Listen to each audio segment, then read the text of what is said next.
Shout out to Diggy, okay? So I had to tune in early tonight because there's a lot to discuss, okay? There's a lot to discuss. So I definitely don't want to be going back. I don't want to go to bed at I'm probably gonna go to bed at midnight anyways, but but it shouldn't be because I mismanaged my time. All right. So let's get into this here. Let me share my screen. One moment. One moment. I've watched a little bit of the Shannon Stillwell proceedings, but that's because earlier on in the day, I had joined Flesh of the Gods live. He was live, so I tuned in when I had a chance. I've not watched the entirety of these proceedings, but let's get into it. And here's the thing. I am inclined to believe that Yak did not get bond. Again, that portion I didn't watch because I was at work. Because you guys know I love Judge McBurney. Okay, I love Judge McBurney, but I couldn't tune in at the time because I was working. Let's get into SB though. 22 SC 181814, Shannon Jackson. All right, Judge. He's also position number 2, indictment 22 SC 185532. And position number 3, indictment 23 SC 23 SC 188183. Positions 1 and 2, the attorney of record is Max Chart. Is he present today? All right. In position 3, it lists attorney Bumpus. Is that? I should be the attorney of record of all 3. I thought so, but I'm just, it was a misunderstanding. And that's fine. And I appreciate the court making time for us, Your Honor. Okay. We will have a negotiated plea to present to the court this morning. Hold on 1 second. I need to get the ADA on the record. Morning, Your Honor. Chris Sterling, on behalf of the state judicial. What's his name? Hold on. What? See all 3 matters. All right, thank you. And Your Honor, I do believe that I need to sign some indictments in preparation of the plea. Do we have those in court? Oh. Yes.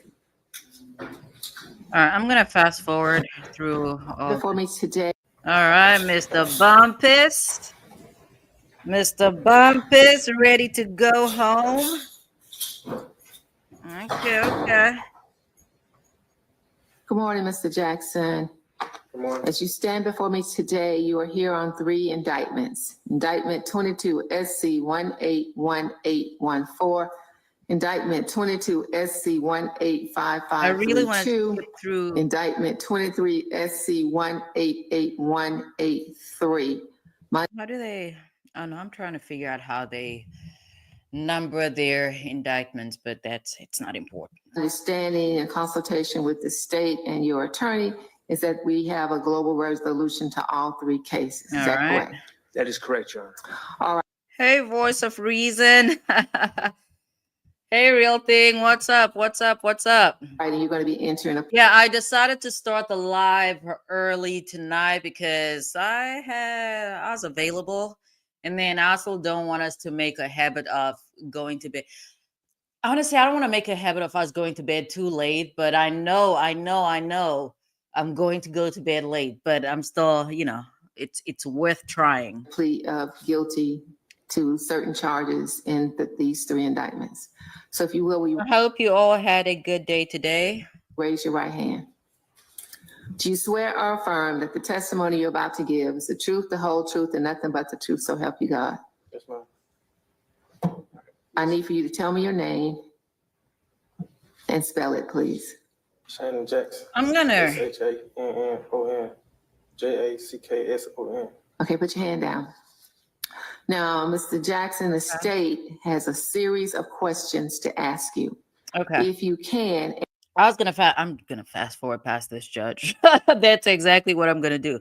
Let's, to speak to your attorney. Jackson, at this time, are you under the influence of any alcohol, drugs, or medicine that would negatively impact your ability to understand today's proceedings? No, sir. And how old are you? 32. What's the farthest level of education that you've gone? 9. Can you read, write, understand the English language? What did it say? 9th grade?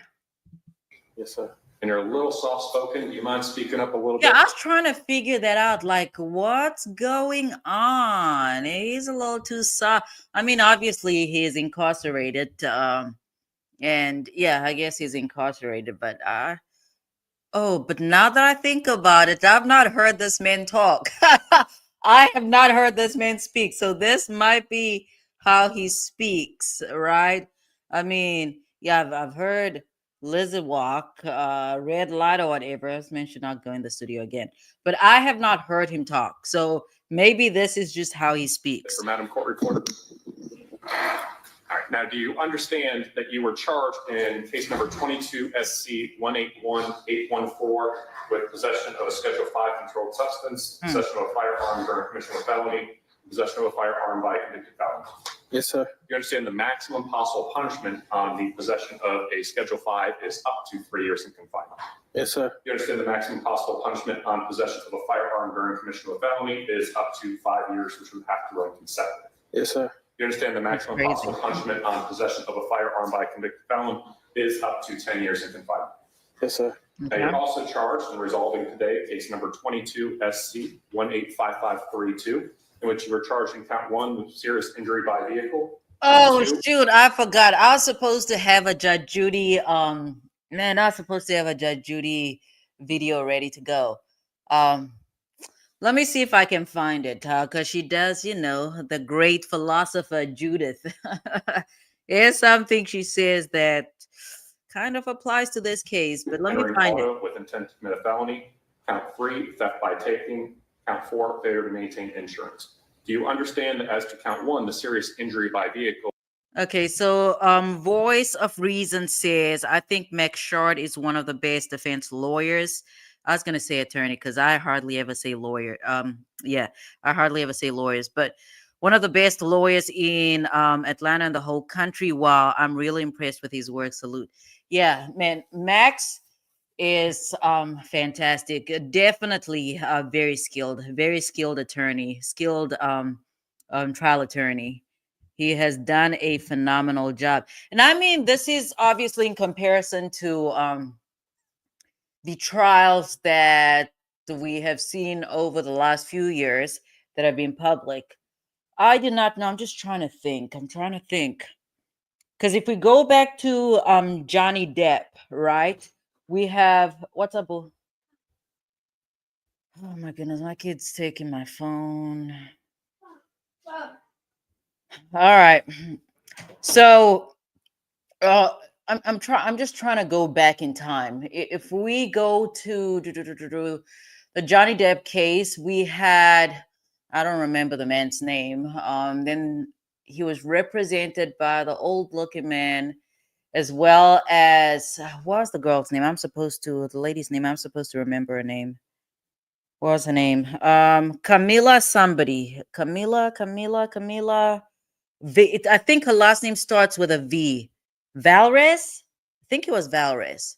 Camila Valres. I don't know. I think that was her name. I mean, if we go to that case, right? Those were good attorneys, but I do not know if I have seen an attorney that is as skilled as Max Shard. I'm talking about cases that we possibly all could have had the chance to watch. So yeah, Max Shard, he's fire. Straight Well, fire. you could be sentenced up to 10 years in confinement. Yes, sir. You understand that for the entering auto, the maximum possible punishment for which you could be sentenced is up to 5 years in confinement. Yes, sir. And you understand that for the theft by taking, based upon There we go. Thank you. Thank you. I'm still gonna call you real thing. Thank you. Yeah. So, because I was like, it starts with the letter V. It starts with the letter V. Right. I think it's Vasquez. Yep. And I was like, Valres. I don't know where I got that from, but yeah. Thank you. the amount alleged in the And I mean, again, in that case, the plaintiff's attorney, because obviously in that case, Johnny Depp was the plaintiff. They were skilled. They did a good job, but I have not. I'm just trying to think back all the cases that have played out on court TV in the last few years. I don't know that I've seen an attorney as skilled as Meg Shard. Indictment, that being greater than $5,000, less than $25,000, the maximum possible punishment for that offense could be up to 10 years of confinement. Yes, sir. And do you understand that count 4, the failure to maintain insurance is a misdemeanor punishable by up to 12 months of confinement? Yes, sir. Now, as to case number 23 SC 188183, you are charged in counts 1 and 2 with participation in criminal street gang activity. Count 3, possession of methamphetamine with intent to distribute. And counts 4 through 8 with possession of prohibited items by an inmate. Do you understand that for those I have a problem with. Never mind. counts Let me 1 let and it go. 2, gang activity, Let me let it go. be sentenced up to 20 years in confinement. Yes, sir. Do you understand for the possession of methamphetamine with intent to distribute, you could be sentenced up to 30 years in confinement? Yes, sir. And do you understand the maximum possible punishment for each of those possession of prohibited items by an inmate is up to 5 years in confinement? Yes, sir. And here's the thing, because again, I know you guys will get sick and tired of me saying this. I am like plea dealing, not really my thing, but typically charges that folks, pick up while they are incarcerated, especially possession charges. Those are kind of hard to defend.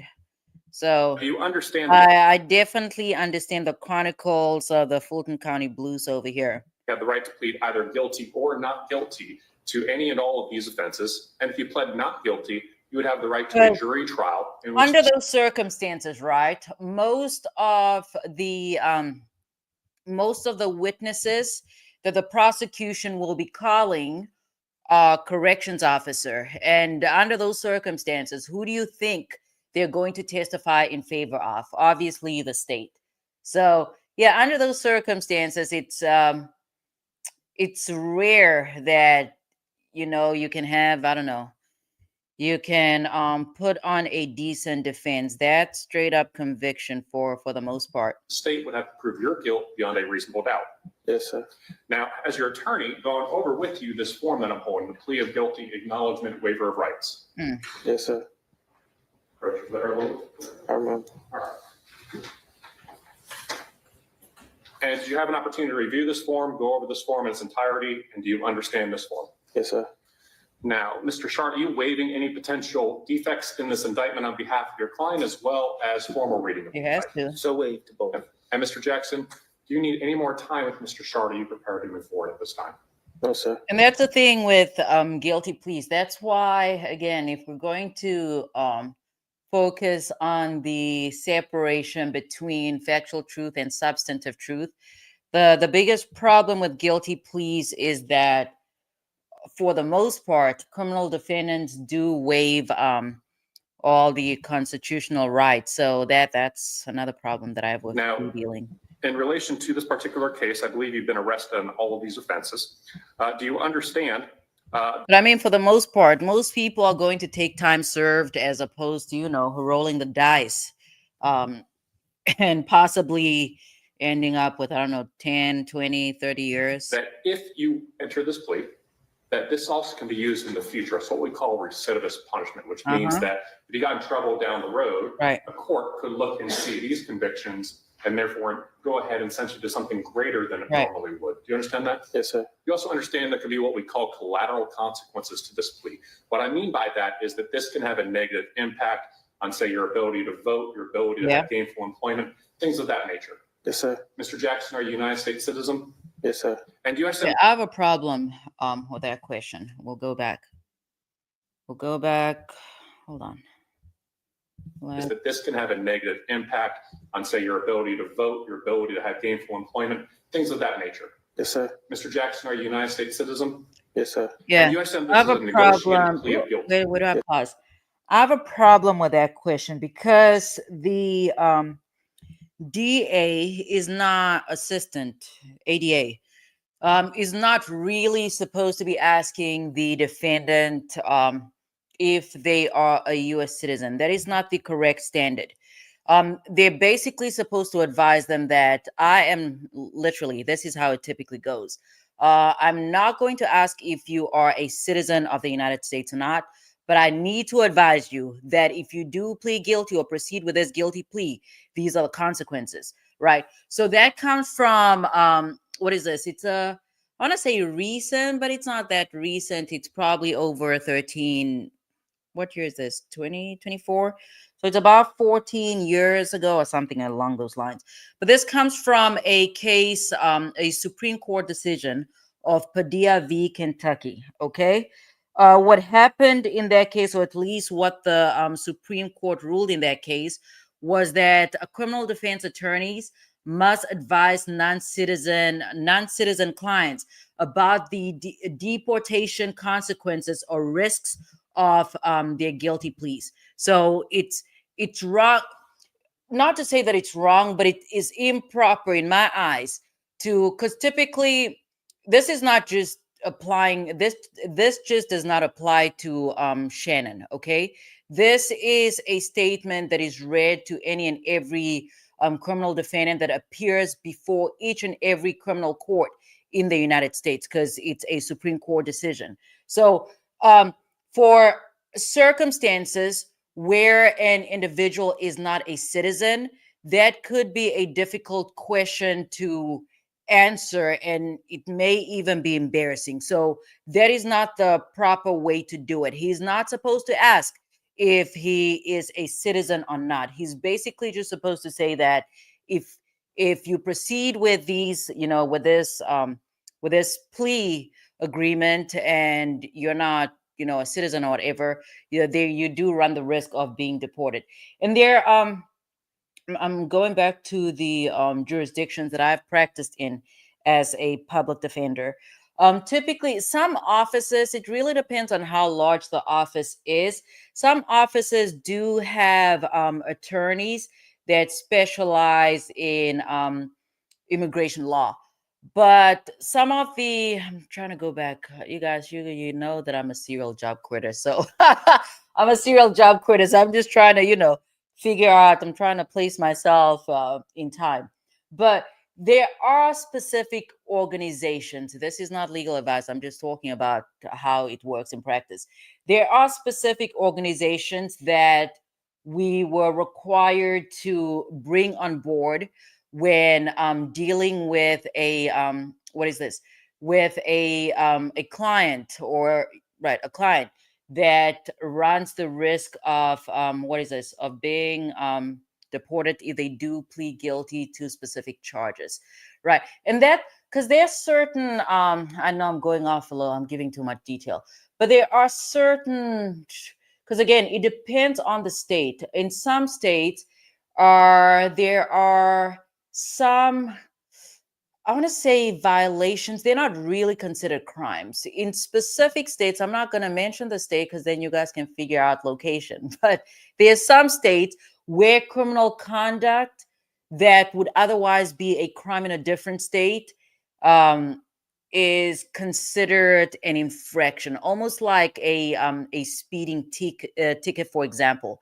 And even under those circumstances, while the charge in question might not actually result in a criminal conviction, it does have dire consequences for immigrants. So that's why oftentimes, if you are a good criminal defense attorney, if you have a public defender's office that is well resourced, they reach out to immigration attorneys because they tend to have they tend to have obviously a higher knowledge of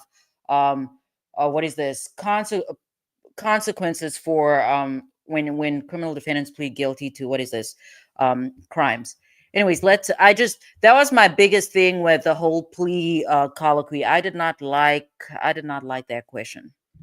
Which means that your attorney and I in the state have come to a global resolution. We're going to go ahead and propose that to the court, and the court can choose to accept or reject that. Right. However, if the court chooses to reject it, it could sentence you to something greater than what is.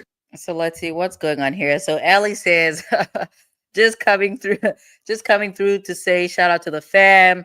Best parent be parenting, I'm be ironing or trying to, and life be laughing harder than an MF over here. Love you all. Thanks for stopping by, Allie. Appreciate it. And then Esso says, you guys killing me with these early start times because they're super early for me. Being 2 hours behind. I'm sorry, Allie. We'll get back to on Thursday. We'll get back to our regular schedule.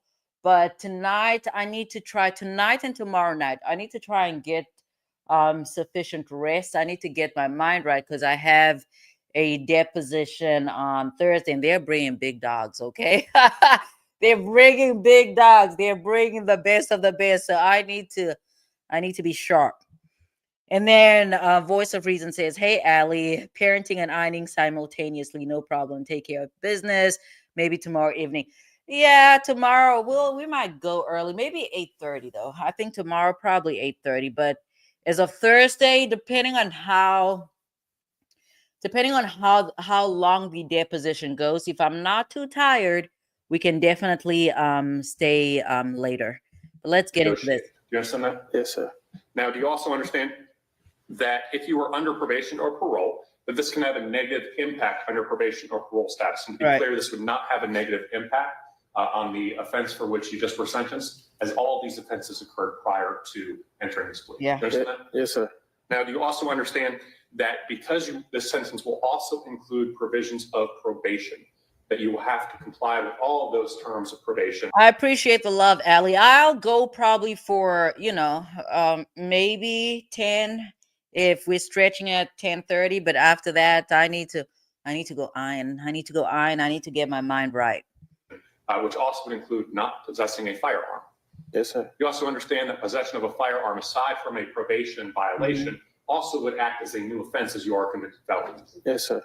Now, do you also understand that there can be, let me get there. Do you understand that you're waiving any and all offenses, including any mental health Right. offenses, by entering into this plea of guilty? Yes, sir. Now, do you understand? I'm going to read off a list of rights here. And then Brooklyn, if you're in here, I still have to reply to your email. I'm terrible. I don't do a good job of getting back to folks through email. At the end, I'm going to ask if you understand you're waiving all of those rights, okay? All right. Do you understand that by entering this plea, you're waiving the right to a trial by jury, the Right. right to remain silent and not incriminate yourself, Right. the right to confront witnesses called to testify against you, right to assistance of counsel hired by you, Yeah. or to court-appointed counsel if you cannot afford an attorney at a trial of your case, the right to the presumption of innocence, the right to testify on your own behalf and to present other evidence, the right to subpoena witnesses and compel the production of evidence, the right to have the charges against you proven beyond a reasonable doubt, and the right to appeal if convicted of these charges after a trial. Yep. I understand. Now, has anyone forced you, threatened you, or promised you anything to get you into entering into this guilty plea? No, sir. Now, your attorney has worked out certain cases and certain counts in which you're entering a plea of no contest, as well as Alford v. North Carolina, okay? Mhm. Yes, sir. So I'm going to go over each of these indictments specifically as to the counts. All Do right. you understand Alford v. North Carolina is a situation in which you're not admitting that you are in fact guilty. Right. However, you do recognize that it's possible a jury could convict you, and therefore you believe this is in your best interest to go ahead and enter into that plea. Do you understand that? I understand. Right. All right, so we're going to begin with case number 23 SC 188183. You understand you entering a plea of no contest as to the participation in criminal street gang counts. And then typically, right, just from an objective standpoint, an Alford plea is really similar to a guilty plea, but there are what is this? There are certain instances where when it is advantageous to actually take an Alford plea, even though it's really some of the same consequences, because an employer can find the same information. If you're applying for, I don't know, a student loan, the federal government has access to the same information. But where we saw this play out to a defendant's advantage, I believe it was Muntung. Yeah, I believe it was Muntung, because the prosecutor, if I'm just trying to figure out, was it Simone or was it Adrian?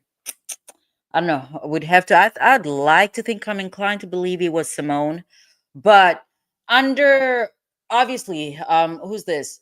Muntung had entered into an Alford plea, and the prosecution tried to introduce that information as if, not that information, let me be clear. They tried to introduce that plea as if he had entered a guilty plea. So under those circumstances, it worked out for Muntung, but ordinarily, an Alford plea has the same consequences as a guilty plea. But that's obviously from an objective perspective if we aren't really,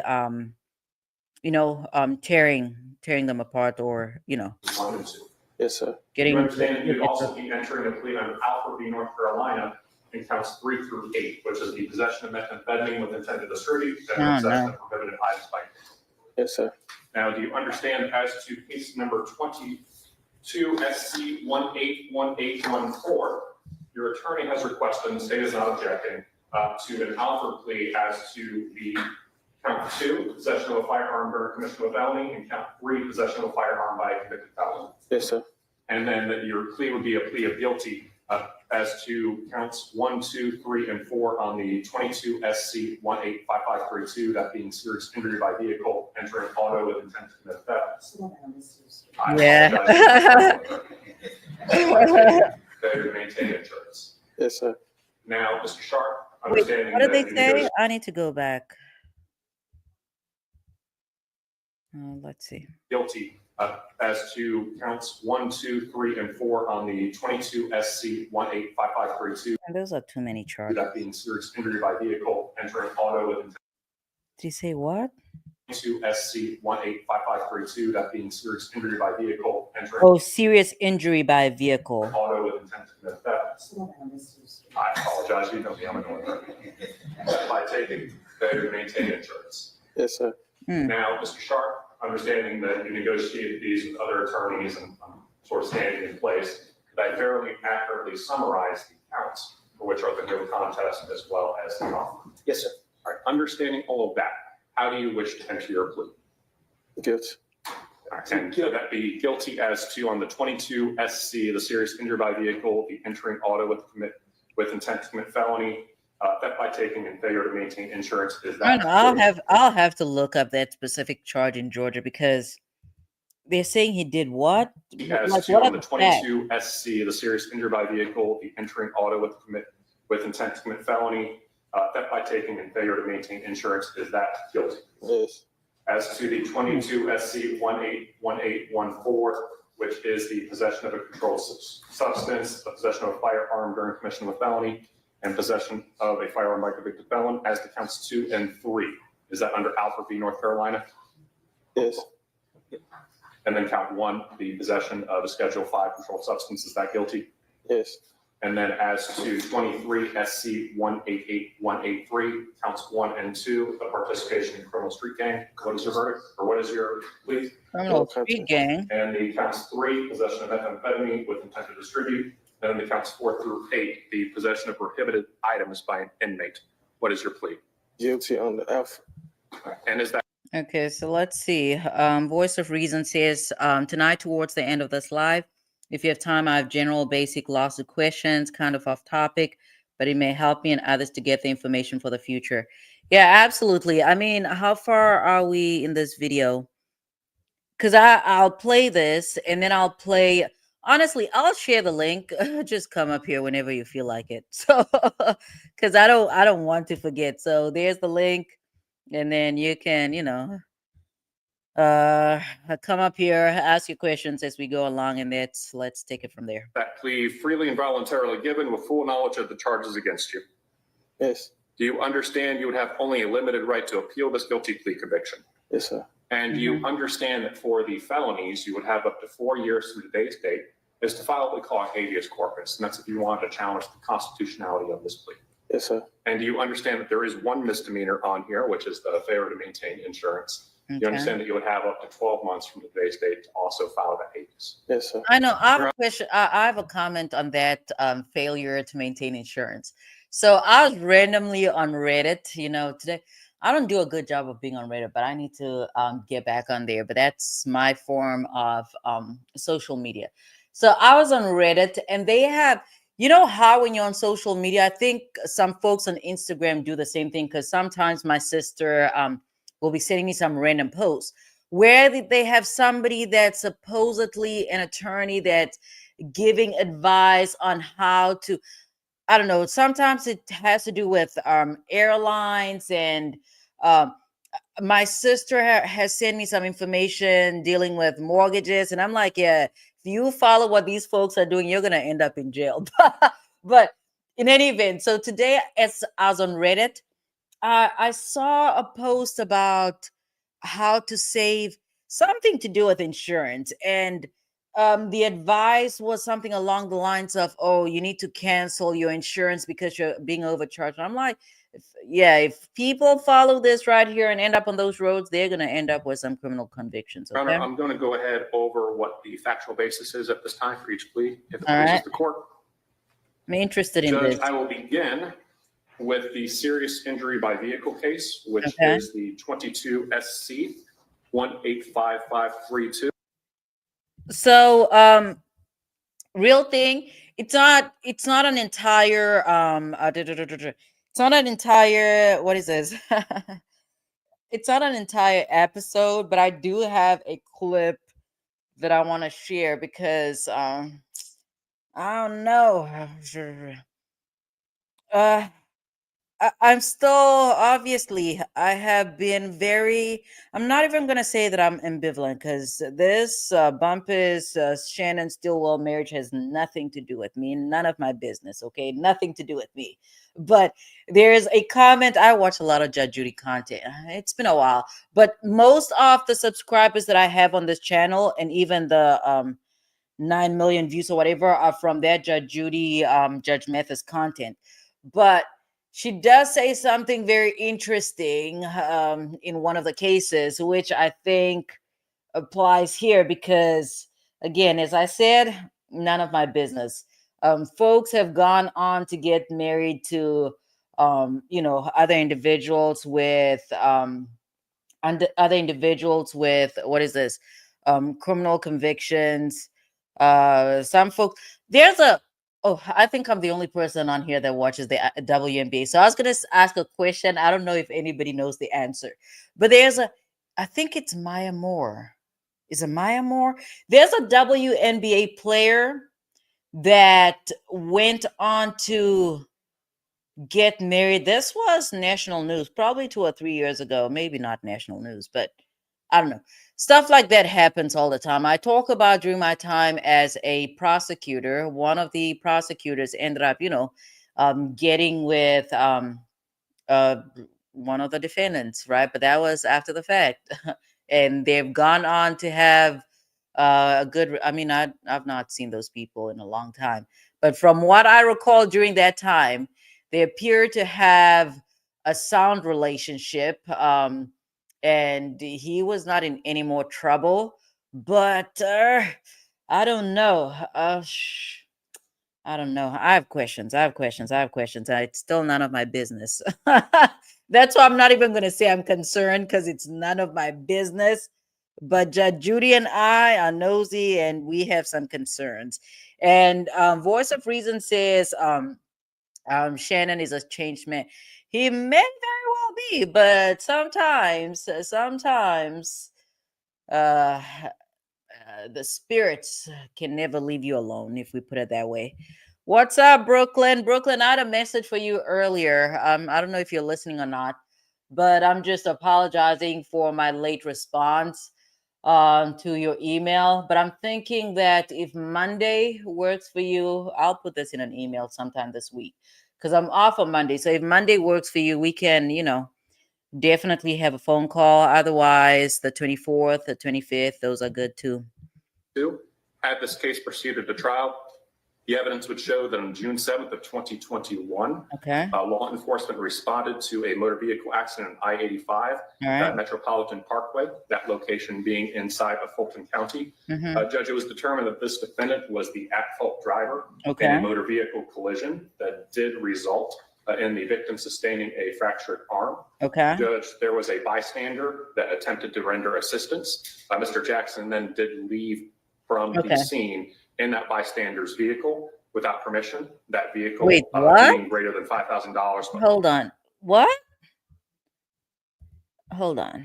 Under assistance. Mr. Jackson then did leave from the scene in that bystander's vehicle. In the bystander's vehicle. Without permission. That vehicle. Okay, 21 is what, 3 years ago? So he was around 29. How old is this man? I think he said he's 32. So he was around 29, 28.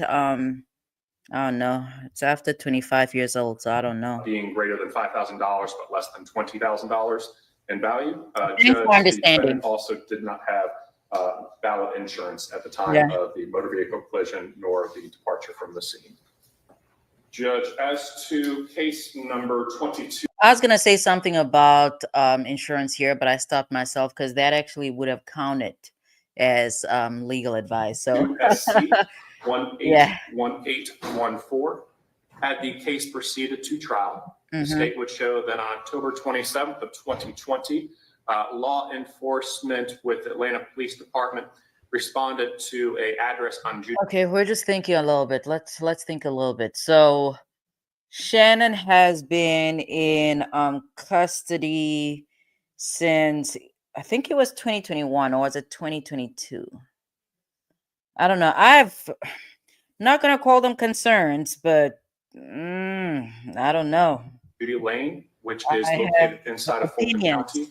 They responded to that location because the defendant was parked inside of a driveway where he did not reside.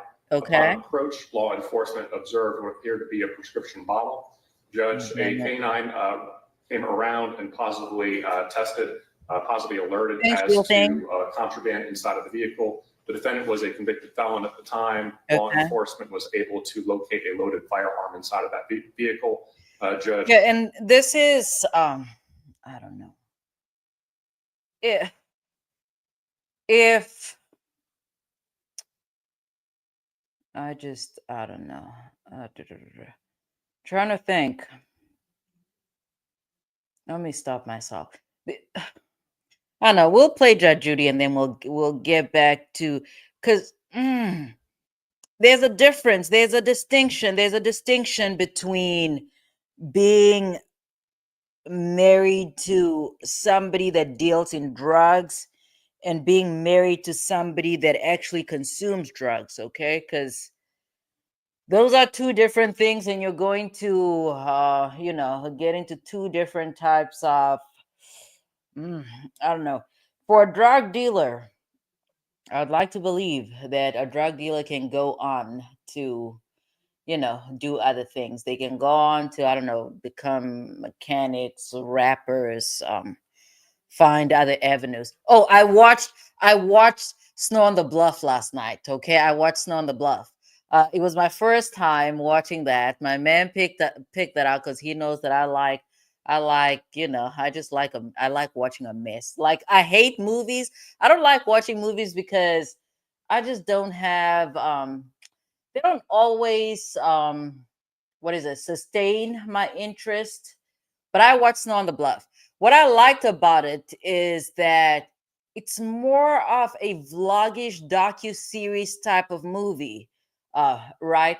But in there, he was talking about, I guess, dealing drugs for survival, blah, blah, blah. But anyways, that's a good movie. I've watched very few movies over my lifetime, very few movies. But I like Shadows too. So the discussion was whether I preferred Snow on the Bluff over Shadows or not. And I think Snow on the Bluff is probably a better movie than Shadows, but shout out to Jamaica, shout out to Kingston. I think Snow on the Bluff is a better movie because it's more relatable. And then, but all time, I don't know that that's it's up there though. Yeah, I like Snow on the Bluff. I thought that was well done. I don't want, when I watch a movie, I need the camera to be a little shaky, okay? I need the quality to be a little questionable. I need it, I just need it to be a little real. I don't want, all these cinematic scenes, and no, that's not my thing. That's not my thing. I want a shaky camera. I want, somebody going off script. That's my type of movie. in any event, there's a distinction between getting married to or being in a relationship with somebody that deals drugs, because under most circumstances, sometimes it's out of need, and that person's after money. There are a number of ways. There are a number of ways to make money. All right, especially during this age of social media. I guess Woody has gone out there. He's become, I don't know, YouTube famous, if that's what you'd like to call it. So if it's money, there are ways to getting it. But if it's drug addiction, that is a disease, okay? And if somebody has the disease of addiction, that is a rough road ahead, because when they get that itch, they need to do whatever it is that they need to do. So that's just me. That's just me. So I'm still, I don't know. So we'll see.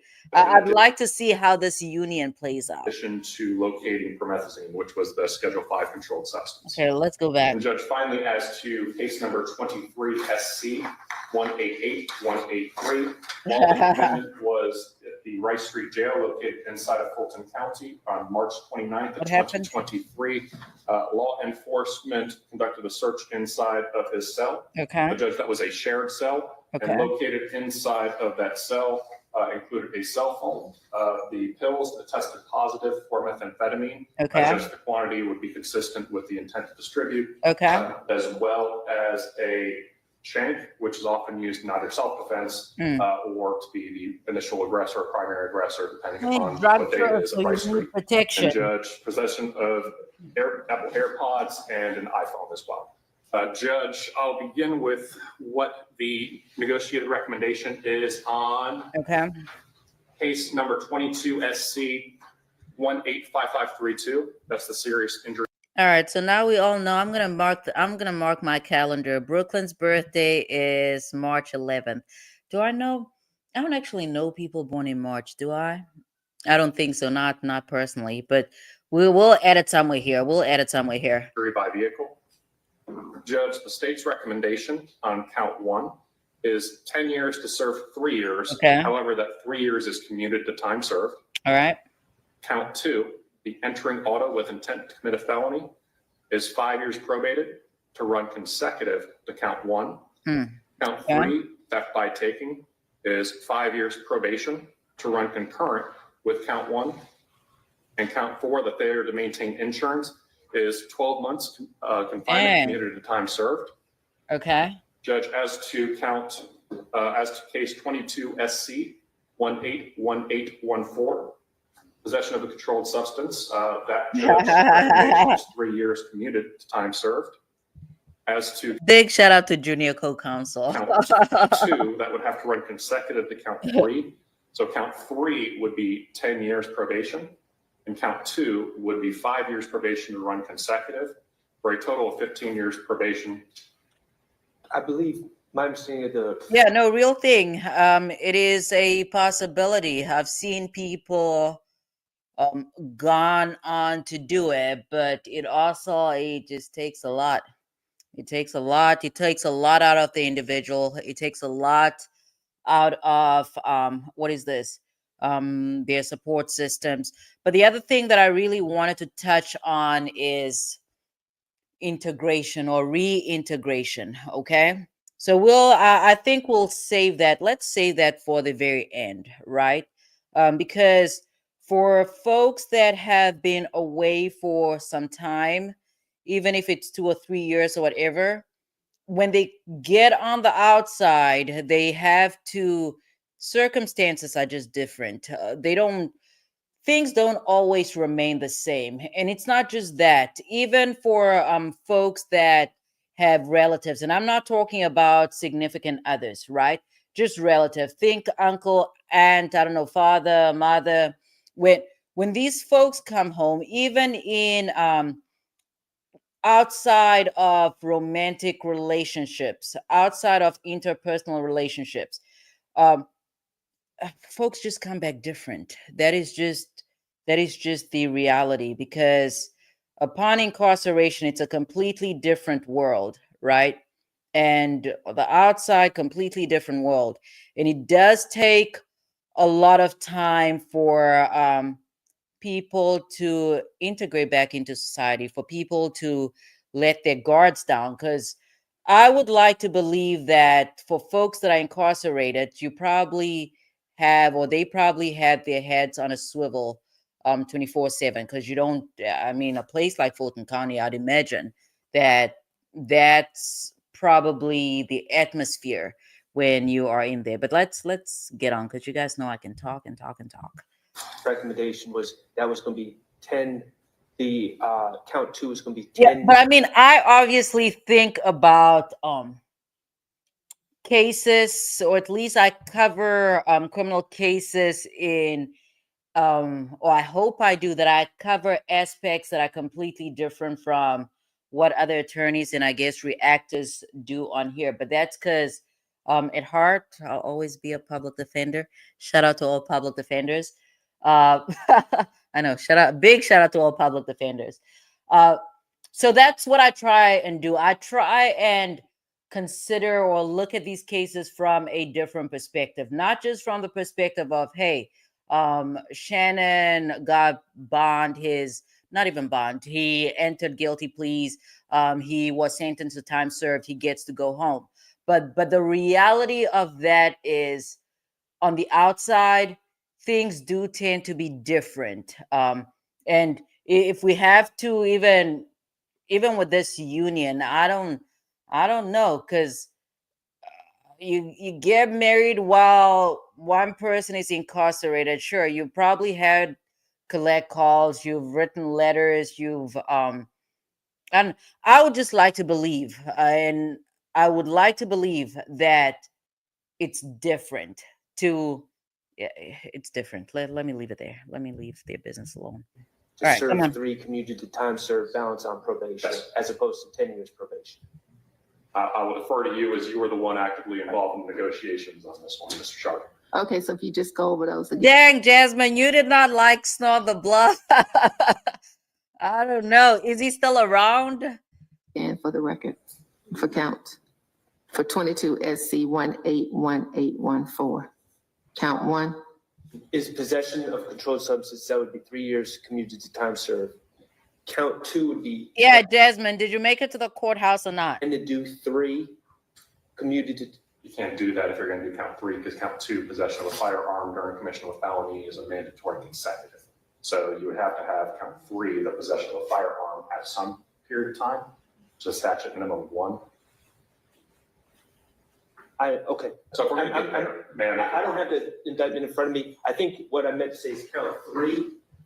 All right, on March 1st, we're just going to celebrate everybody's birthday, because I don't know that I'm going to remember March 11th. 3 would be 10 to do 3 commuted to time served, balance probated, and count 2. Yeah, Brooklyn. I mean, it's obvious. I've said it over and over again. Over here, absolutely hate probation. I just cannot stand plea dealing.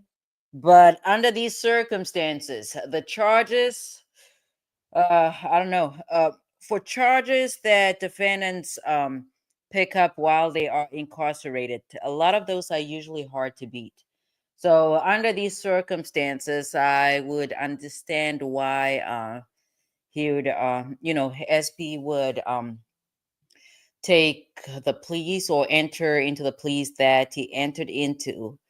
But the probation, I have concerns. Like, if he has no problems with drug use, he should be fine. But if he has a drug problem, then he'll be back in court. And I can say that confidently because for most defendants, not everybody, most defendants, it's a repeated cycle, just with different names and different identities. And that's my problem with probation, because probation keeps you on the hook you're going to be on the hook for some time. Would be 5 years probation consecutive. Correct. The difference, Your Honor, is him I essentially agree, Brooklyn. It's receiving hard to a sentence of re-enter 12 years society. probation versus 15 years probation. The intent Yep. is Yep. it would be 12 years probation because he's already served those 3 years. Yeah, for sure. It's gonna take work. All right, so let's be clear. Count 3, 10 to serve 3 commuted to time served, balance on probation.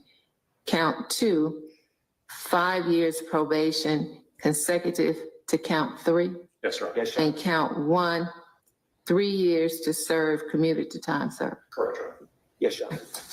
You may continue. And as to case number 23 SC 188, 183. What's up, Sally? As to Hey, I was just popping in to say they messed up, and apparently Diamante Kendrick doesn't have a warrant out for him. Really? That's crazy. How did you find this information out?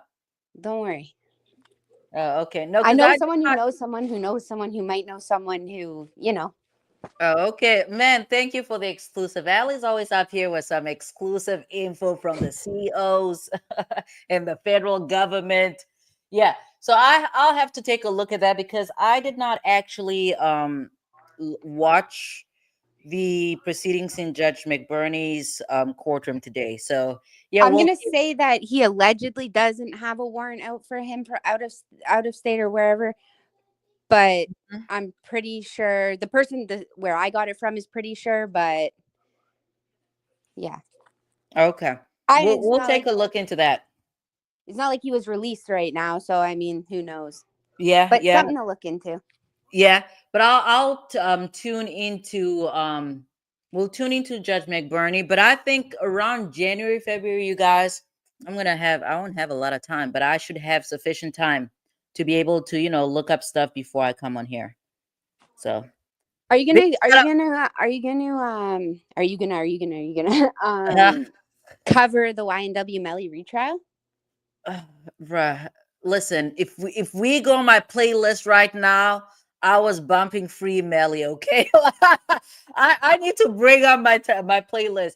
Yeah, we need to. Yeah, need to we do have to. We have to. Yeah. It just has to happen. Yeah, because I followed the first trial. And that's And I mean, like, the YSL trial was a mess, but holy, that was a mess. yeah. So we're definitely gonna cover that. But as we head into January, we need to start off with the I have no problem saying crooked DA. When it comes to the Ahmed what's his name?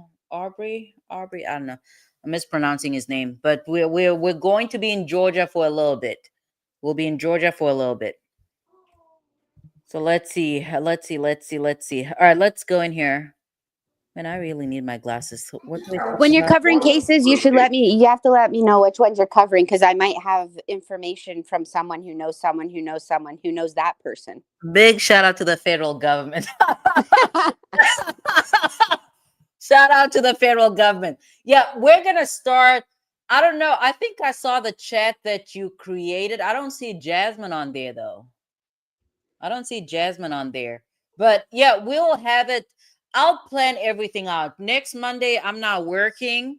So that's gonna give me enough time to just, plan everything out and we'll have it, we'll figure it out. I'll let you know in advance. Yep. And I think that Brooklyn might have me and Jasmine confused, because I just saw a comment about Kayla taking Shannon out somewhere nice to eat or something like that, but it's not my cousin. Oh, okay. She's clearing it up. I love you all family, and we're all family, but that's not my cousin. Yeah, that's our cousin by extension. Yeah, right. So, That's because that's our Aaliyah said proxy. so. That's our proxy big cousin, okay? Oh gosh. Okay, I gotta go, Yeah. but I'll be back. I'll come stop by later. All right, sounds good. Happy parenting. Oh yeah, it's All yeah, right. it's about as good as the iron trying to iron. Oh yeah, happy parenting. We need a national parenting day. I don't know what Where you that's don't gonna have to look parent your kids. like. You get Would the day off. I don't know. Is that? I don't know. We'll have to figure the logistics out. I just say crazy shit sometimes. Like We're I don't making know a if new we get holiday. Me and anything Essa are cool. making a new holiday now. Yeah, but we need a national parenting day. I don't know what we're gonna do, but we're gonna do something. Especially as single parents.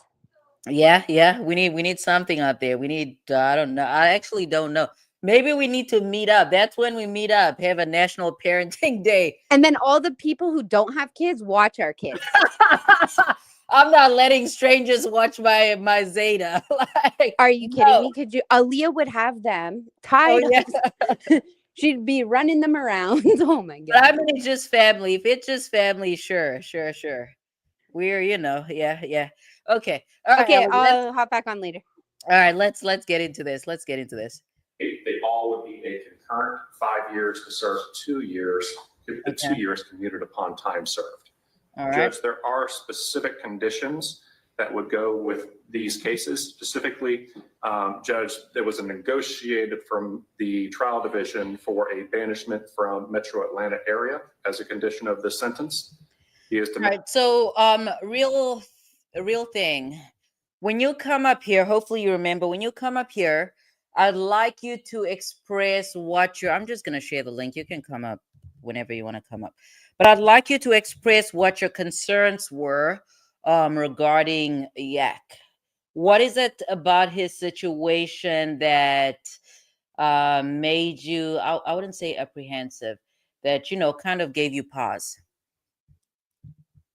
maintain gainful employment while on probation. Okay. There would be no contact or communication, either directly or indirectly, with any named co-defendant in the I don't know. I'd like to say in one of my my previous jurisdiction, right? My current jurisdiction is different because this is where I've seen what is this? District attorney's offices try to limit an individual's contact with other co-defendants at the time of plea, conviction, or even pre-trial, right? To me, that's a weird. I don't know, but you guys know I'm always unorthodox, so don't always go with what I'm saying. But I think that is restrictive. I just think that is restrictive because if I'm entering my guilty plea, okay, and you guys are getting the conviction, I don't see why I cannot associate with whoever it is that I want to associate during. But that's a problem with probation, though. So never mind. You can erase that. Those are the difficulties of probation. When you agree to probation, you get tied to a lot of these conditions, a lot of which I really don't agree with. the case number 22 SC 183572. There is to be no contact or communication directly or indirectly with any persons associated or affiliated with a criminal street gang. And there is to be no possession of a firearm on his person. And that's in any- so broad. Let's go back. That is really broad. No contact or communication directly or indirectly with any persons associated or affiliated Any persons associated or affiliated with a criminal street gang. like that is broad. You have relatives, uncles, aunts, cousins, nephews, nieces, some of whom may be associated, affiliated, and I don't like that condition. I don't think that I would have agreed to that condition. That is And there is to be too no broad. possession of a firearm on his person in any vehicle in which he occupies nor any residence. Quite frankly, just no possession of a firearm, given he would be a convicted felon. Judge, I also understand, and Mr. Sharp had approached me about concerns about being able to travel through the Atlanta airport. There would be no objection to an exception for the Atlanta airport. Judge, So real thing, there's, how do I call this? Every state, overall, we can really say that there are 51 sovereign jurisdictions, okay? That's me including the federal government. They could be more if we decide to break down, what is this? The federal courts. But it is absolutely possible. I think I mentioned this on a live, I don't know, it's an old live. But it is not unheard of for somebody to be convicted for the same conduct in several jurisdictions. For that reason, it is not unheard of for an individual or criminal defendant to be on probation at the state level and the federal level for the same criminal conduct. So, yeah, that is a this possibility. is the only case that was assigned to my unit, and I believe it actually was initially with the high profile unit, was the gang case. And so, Judge, I do want to clarify for future cases why I am consenting to a no contest on counts 1 and 2, as it's not something I typically do, as this court's aware. Judge, the reasons for that is taking into account the working Big shout out to Ellie and the federal government, okay? relationship I've had with Mr. Sharp over the years, who reached out to me along with Ms. Bumpus to try to resolve this case. What did Judge, they say? understanding that Hold on, you know I'm nosy. I heard Bumpus, so I need to go back. I typically do, as this court's aware. Judge, the reasons for that is taking into account the working relationship I've had. Yeah, I mean, this sounds like a favor that the prosecution is doing the defense and Mr. Bumpus over here. But the consequences down the line do tend to be dire, and that is why I personally I don't like probation and I don't like guilty pleas. Had with Mr. Sharp over the years, who reached out to me along with Ms. Bumpus to try to resolve this case. Judge, understanding that there is multiple cases here, so I did not want to run into a situation where Mr. Jackson, who's had some incidents, unfortunately, at the jail, was remaining in jail while we litigated whether or not we were going to be dealing with a no contest on this case. And that is because also in this particular case, I'm sorry, this is random, but shout out to all single mothers. Big shout out. The typical negatives of a no contest plea for the prosecution are not present, specifically because he is already a C recidivist. This is irrelevant, frankly, whether or not we will be able to have three convictions in the future. Judge, understanding as well that the negotiated terms of the larger sentence include provisions of no criminal street gang activity, as well as the negotiation of banishment. Judge, I believe that is a fair trade-off in taking into consideration the banishment provision. And Judge, from a factual basis as to this particular case, Judge, we are running into a situation, had this proceeded to trial, that this was in fact a shared cell. Judge, it's been in the past occasions where other individuals' contraband can in fact be found in other individual cells, or as well as the fact that there was a shared cell so that other individuals could access. And Judge, in this particular case, I have not been made aware of any cellular dump in this particular case. Had a cellular dump been done in this case, and I listen, Brooklyn, all I need you to know is that I did 50 big, okay? I did 50 big. Provided with that would have demonstrated possession or control or intent. You're talking about buying. I was dancing and everything. So, inside of that cell. And I'm only saying that because I know your wife watches these videos and she likes the comedic relief. Probably would be in a different situation, but I am not going to hold Mr. Jackson at Rice Street or ask him to be held at Rice Street while we did a cellular dump in order to ascertain that if we have a resolution that appears to be amicable to all parties. So just for I don't know, that's a quote from the one and only Fonnie Willis. Okay, I'll have to find that clip, but it's from the videos we've been watching related to Nathan Wade's genitals recently. So that's where we are. Future no contest cases, I want to be able to distinguish Mr. Jackson from other defendants that maybe argued were similarly situated. Okay. All right, thank you. So will you go over the special conditions again so I can make sure I have them correct? Yes, Your Honor. The special conditions would include banishment from the metro Atlanta area. That's crazy. Does this mean he cannot go to Granny Betty's house? Where does she live? Doesn't she live in the metro area? Doesn't she live in metropolitan Atlanta, or am I mistaken? For the Atlanta airport. Judge, that would also include that he has to maintain gainful employment while on probation. There is to be no contact or communication, directly or indirectly, with any named co-defendant in the 22 SC 183572 indictment. There is to be no contact or communication, either directly or indirectly, with any persons associated with a criminal street gang, as well as a no possession of a firearm.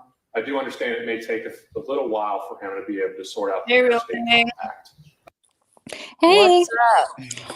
nothing much. I wasn't like overly concerned as far as Mr. Diamante, Yeah. Mr. Yak. So just having a little knowledge about like plea deals versus, requesting bond. Mm-hmm. So Max, it wasn't even a rumor. Max had already stated on his recent interviews that he was working with a prosecutor to come to a deal. So we already kind of knew Shannon was going to have a plea deal. Right. And so it's like, okay, that's okay, great. So far, most of the judges in Fulton County, they accept the plea. We understand they have the authority to not to accept the Yeah. plea, but they just like, look, let's get this over with. The Right. jail is overcrowded. If y'all can work out a deal, let's go. Yeah. So with Diamante on the other hand, requesting bond, it does seem like, I don't know. I don't, this is total speculation. Okay. With him being found not guilty on all charges, it's like the state might be a little salty, right? And so he got these pending charges. Actually, this is referring to my email I sent you. Remember last week? I was just letting you know uh about the assault. What is it called? The All right. Let me go into Gmail. aggravated assault. That Okay. one. So it's Gmail. like aggravated assault. I can see the contraband. Like, oh, okay, cool.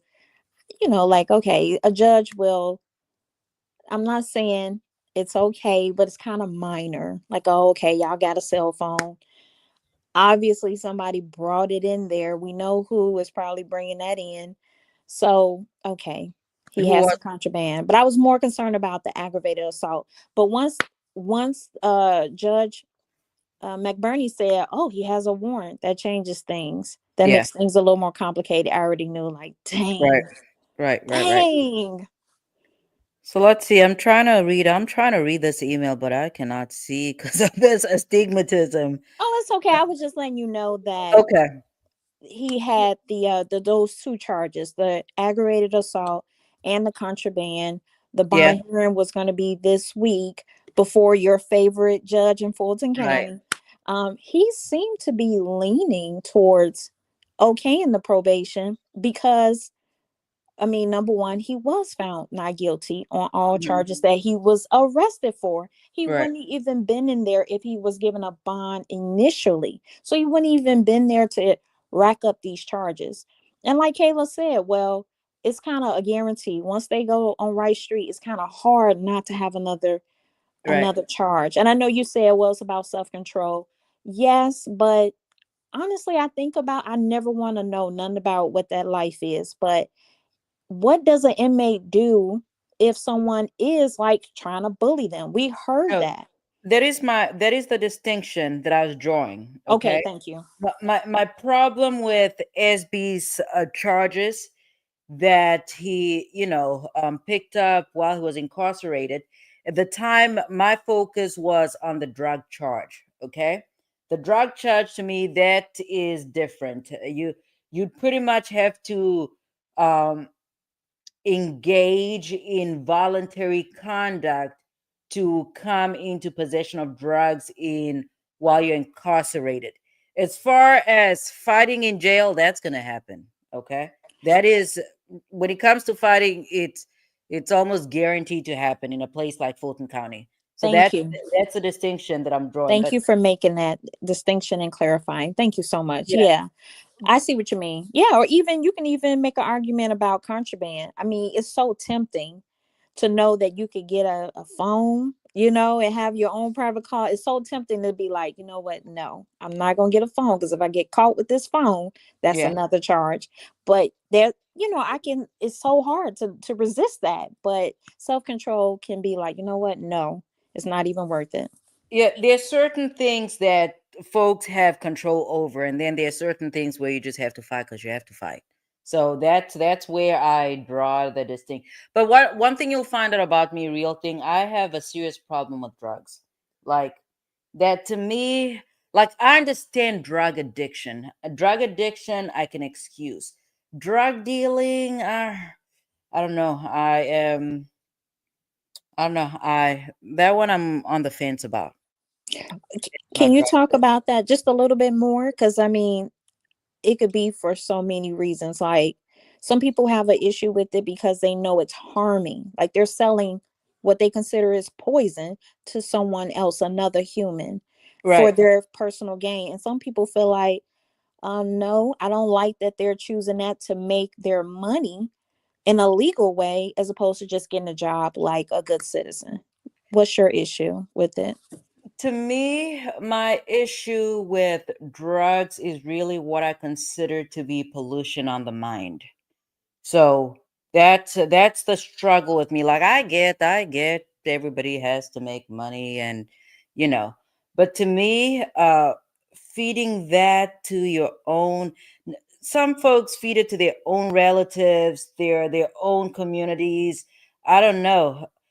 My biggest problem is that once somebody comes down with that disease, it's hard to beat. So it's just a repeated cycle. So that's my struggle with drugs because uh, no matter how far somebody can get, once you're addicted, you're really addicted. Because one of my favorite actors, all-time actors, Michael K. Williams, right?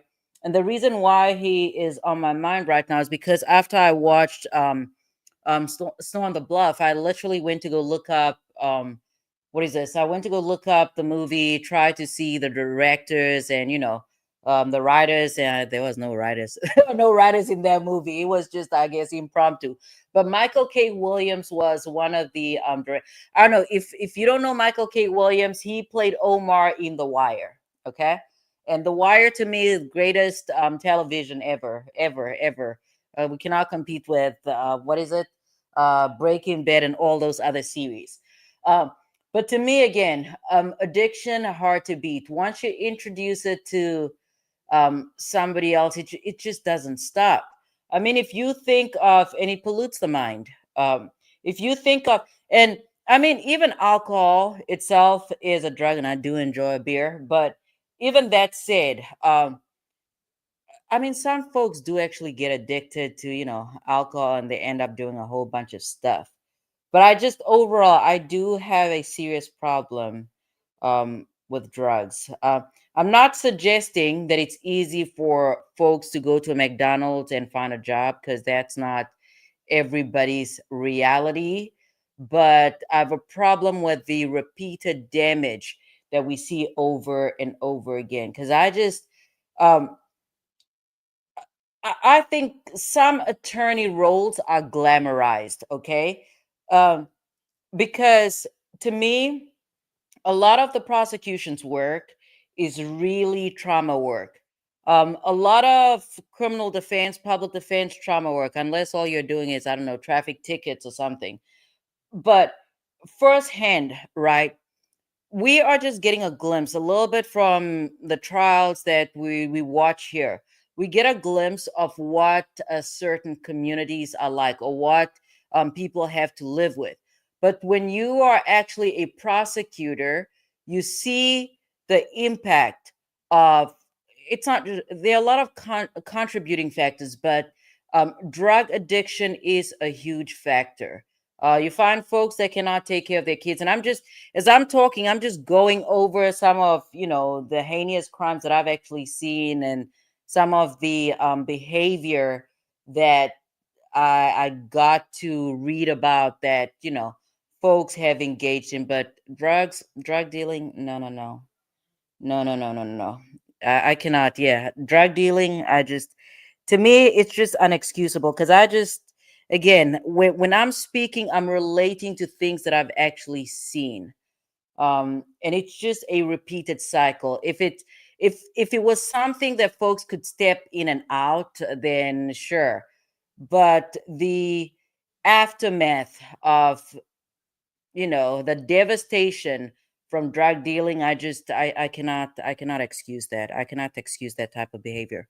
So okay, let's get into this. Judge. So there's going to be a sort of a grace period, at least from the state, in relation to him being in Fulton County until he's able to go ahead and work that. Brooklyn, why do you say this? I need you to elaborate. Particulars out with probation for the interstate compact. Because another jurisdiction has to accept him as a probationer, correct? That's correct. All right. Oh, let's go It back. has to accept. Hold on. Interstate compact. and work that particulars out with probation for the interstate compact. Because another jurisdiction has to accept him as a probationer, Right. correct? Correct. All right. Anything else? Nothing from the state at this time, Your Honor. All right, so typically this is how it works, okay? When somebody is on probation, again, we've gone over some of the basic conditions. When you're on probation, typically you're not allowed to leave the state, county, you need permission to do that, things of that nature. When you're moving states though, you need pretty much the accepting county or wherever it is this person wants to go to. In this case, I guess SB attempts or has plans of moving to Texas.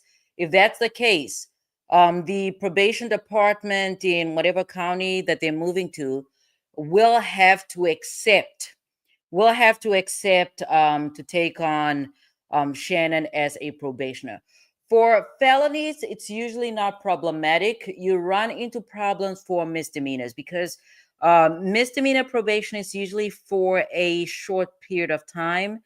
And typically, I mean, it's not impossible, but it's difficult, at least in my experience, it's been difficult to get a different state to accept a probationer that is on misdemeanor probation. But for what is this, felonies, a lot of states probation offices tend to be more inclined to accept probationers, and that's because probation tends to be much lengthier. Like, I don't know, what is it looking at in this case? Was it 5 years or something? I don't know.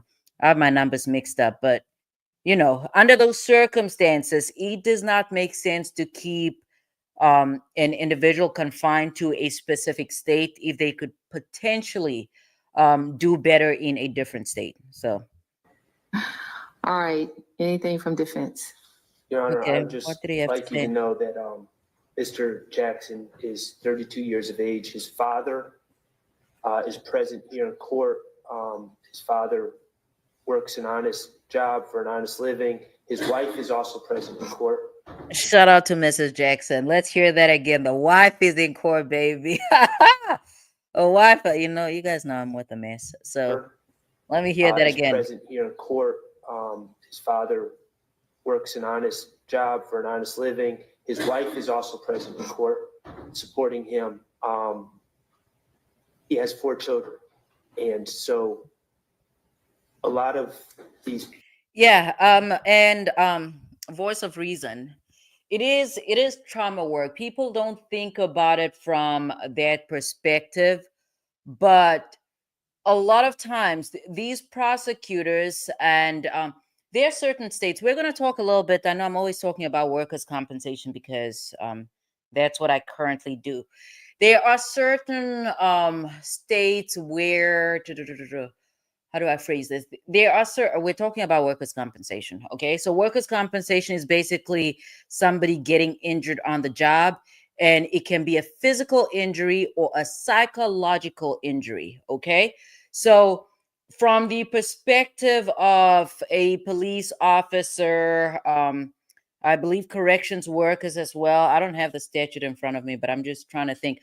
Prosecutors for sure. There are certain what is this? The word just escaped me. There are certain presumptions, right? Not even certain presumptions.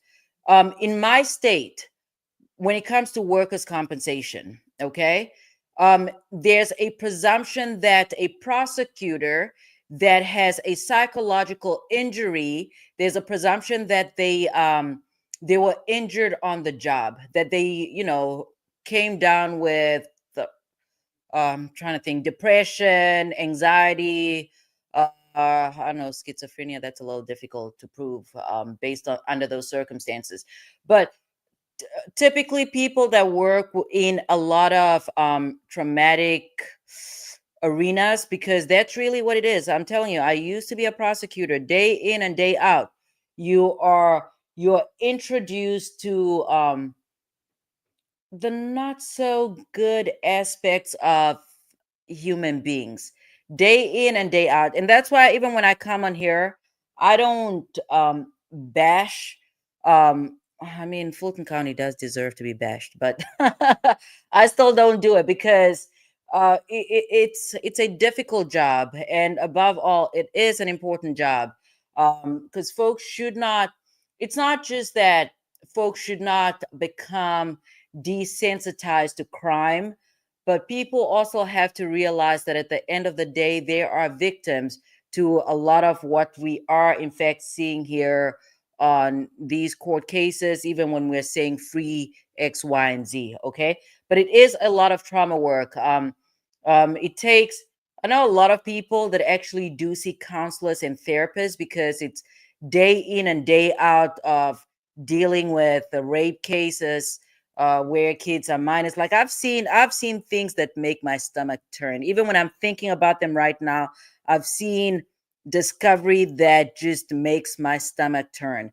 But we're gonna stop right there. Let's move in so we can get to Yak. Past acts involve selfishness, immaturity, Okay. and I believe that Mr. Jackson, throughout this whole legal Selfishness, process, immaturity.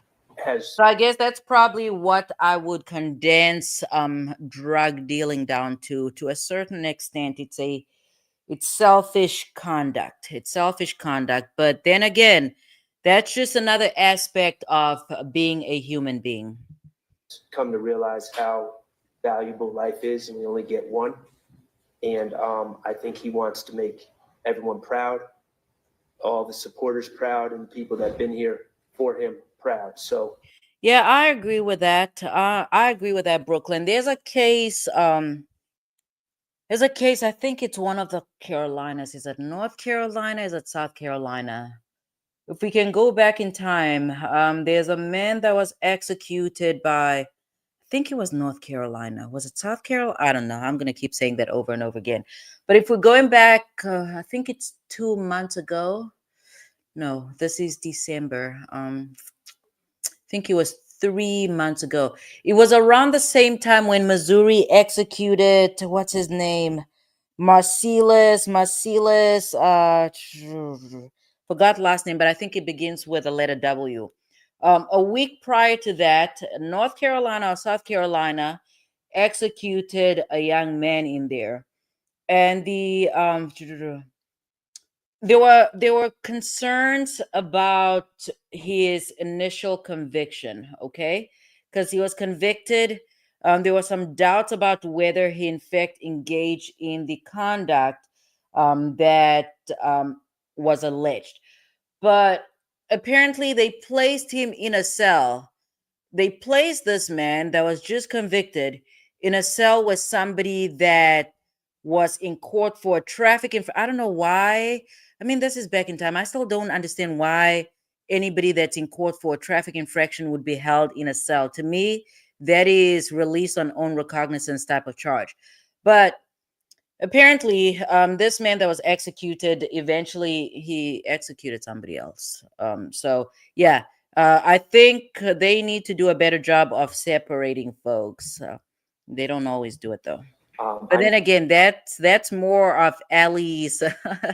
that is Allie's wheelhouse. So I don't know if she's still listening, but we can have a discussion about this. Take a deeper dive into this. know that he knows that he has people in his corner, and we're Right. hoping, if Your Honor accepts this plea, we're hoping Real thing, feel free to chime in. Feel free to chime in.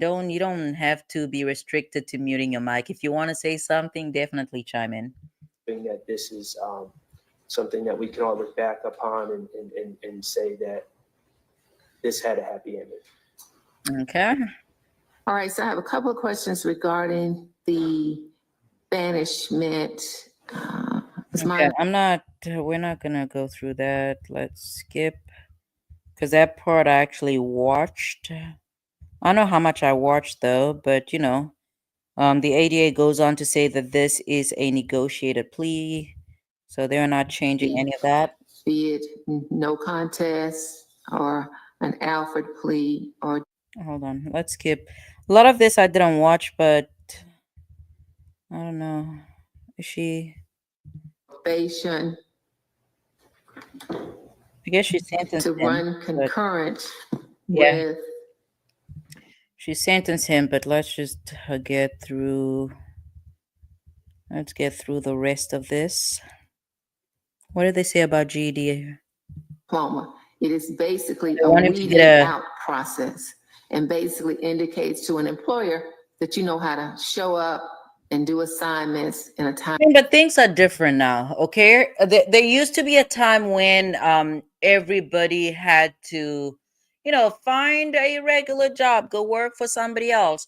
But, I think circumstances are slightly different now where he could go on out without a GED and still, do something with ninth grade education. Timely manner. I think, honestly, the most important thing is knowing how to read and write.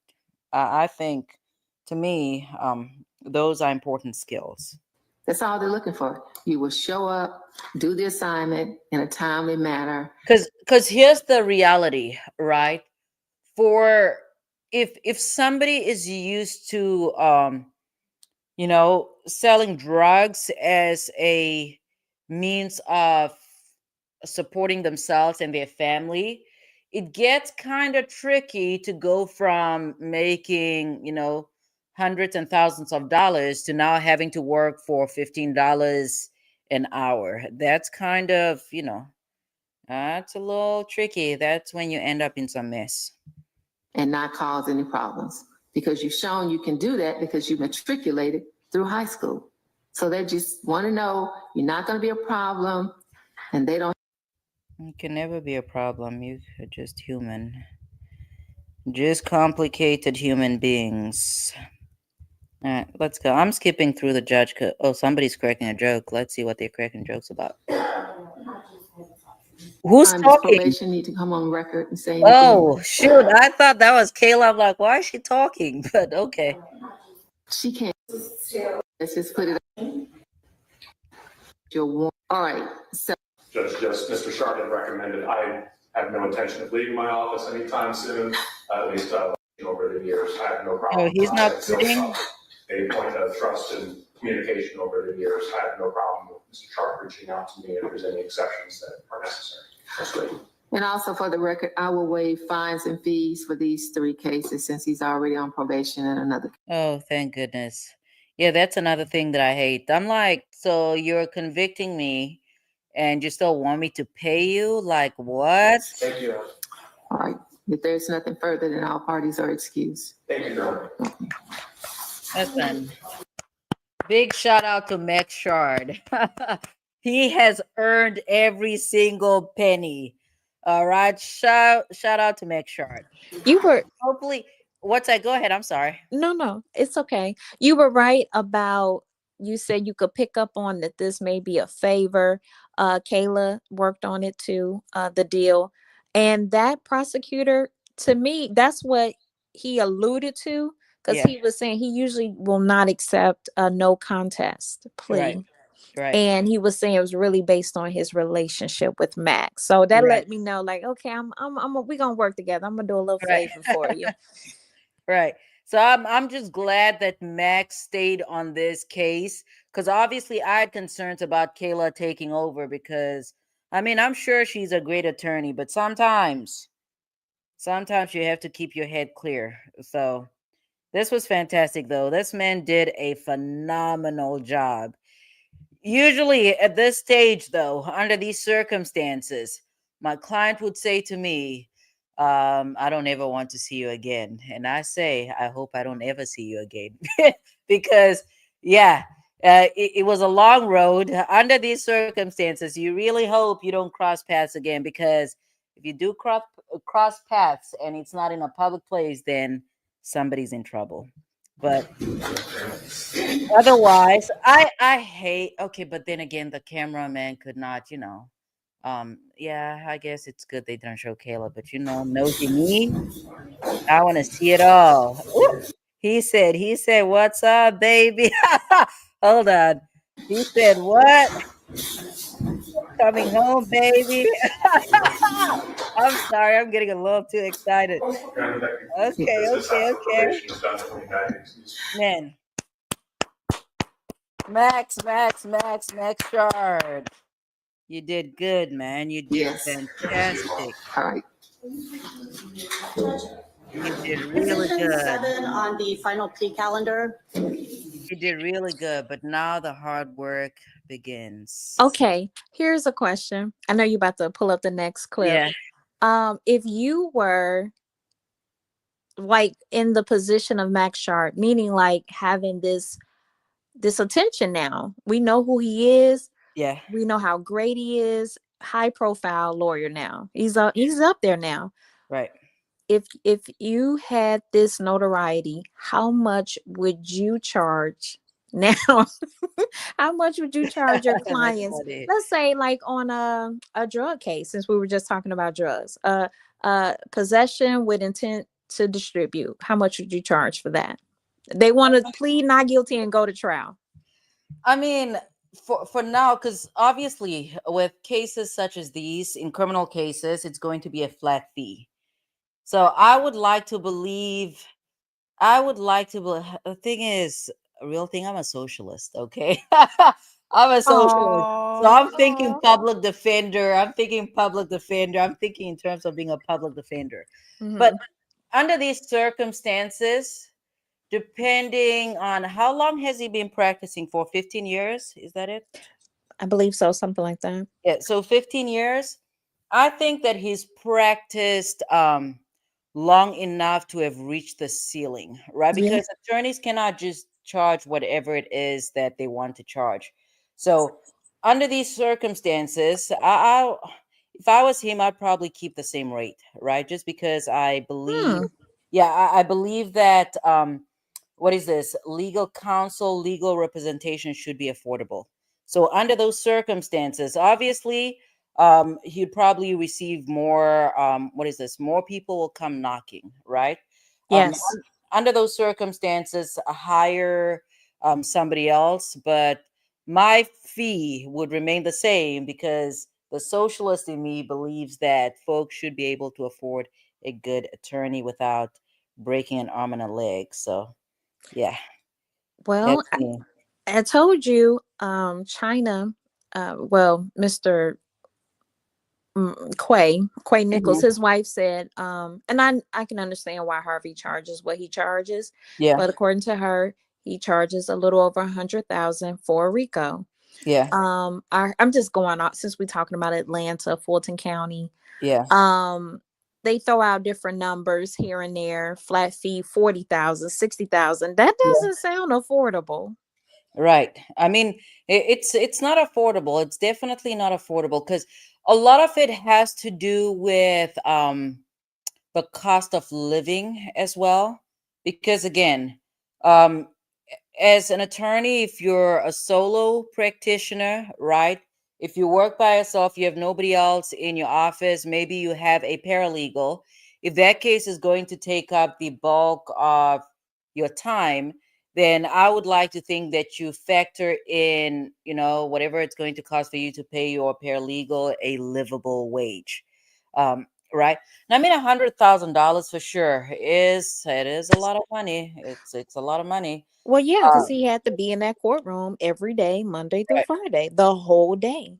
right. It's a lot of money, but if that's what's going to, you know, make him stick. What's wrong, Boo? What's wrong with the phone? Oh, she's just sleepy. Oh, you're tired? Oh, I'm parenting on the side, you guys. No All problem. right, sorry. No, she looked like she wanted to cry, but I guess she's just tired. Yeah, she's tired. She's Come, baby, I'll rock her to sleep. You're funny. You're funny. All right, be right here while your mom's gossiping, okay? So, yeah, so I think, I'm gonna go a little off here.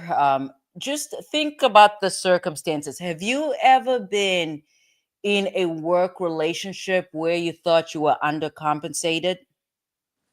Sure, yes. Okay.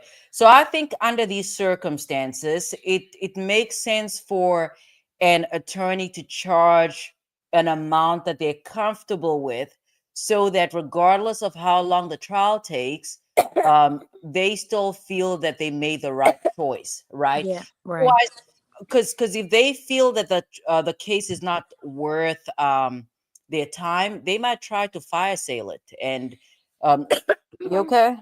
So sometimes, you just But don't want to be in a position where you're now trying to work out some type of oh my goodness.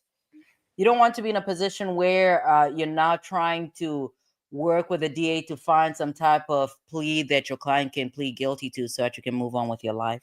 mm, So, you know yeah. what this also reminds me of, if you don't mind? Yeah. Um, at the beginning of the trial, attorney, her last name is D. Williams. You know, Little Rod's attorney. So this is when we really should have known this trial Yeah. was going to be off the rails. If you remember, see, she even says she at first was known as the OnlyFans girl. Because What? I'm like, what is going on? If you go back, you could pull it up. I'm looking up right now.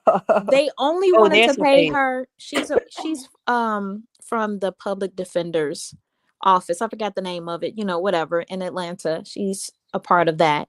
And they Okay. only wanted to pay her like $5,000 for Right. this big old Rico that was Right. going to take up all her time. Right. So she did this just quick news interview. It was just something random I saw, and I'm like, what? She said, well, I guess I'm gonna have to start an OnlyFans to pay my bills. So that Right. just, to me, it kind of took off from there. But then the Yeah. next thing I saw, she put the public defender's office on the stand.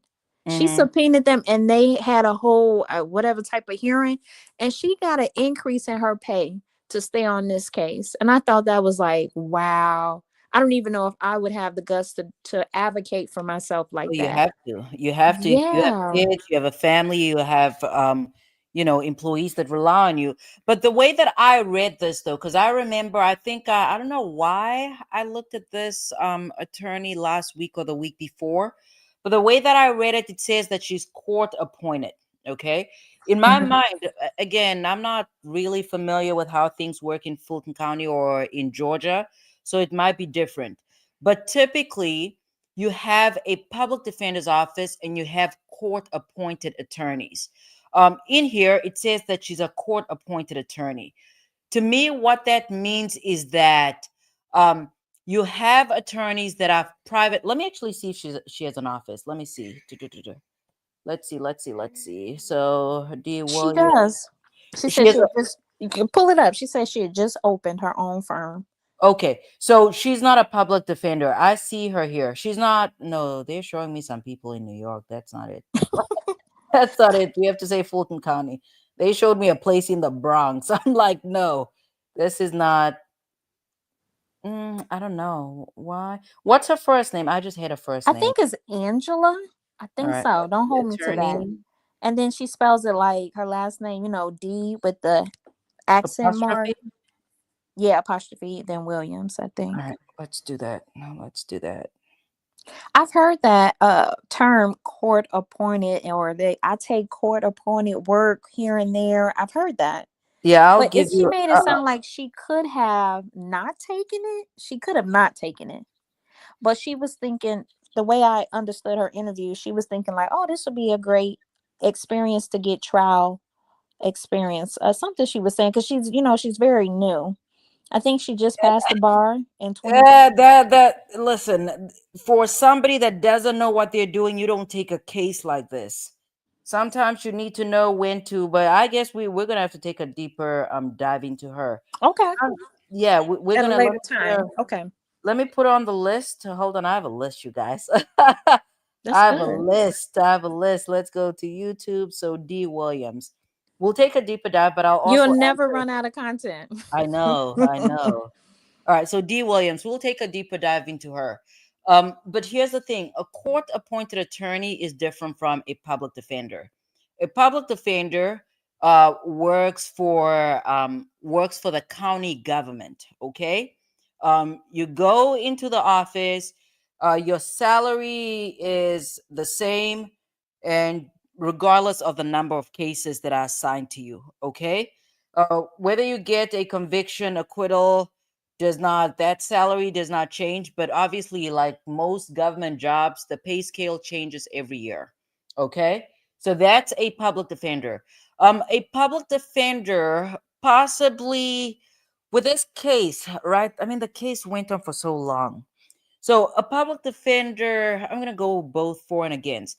A public defender possibly could have taken on this case, but the problem with that is a lot of indigent folks rely on public defenders for representation. So if one public defender is tied to this YSL trial for 2 years or whatever, that means there are at least over, I don't know, 1,000 defendants that have no representation.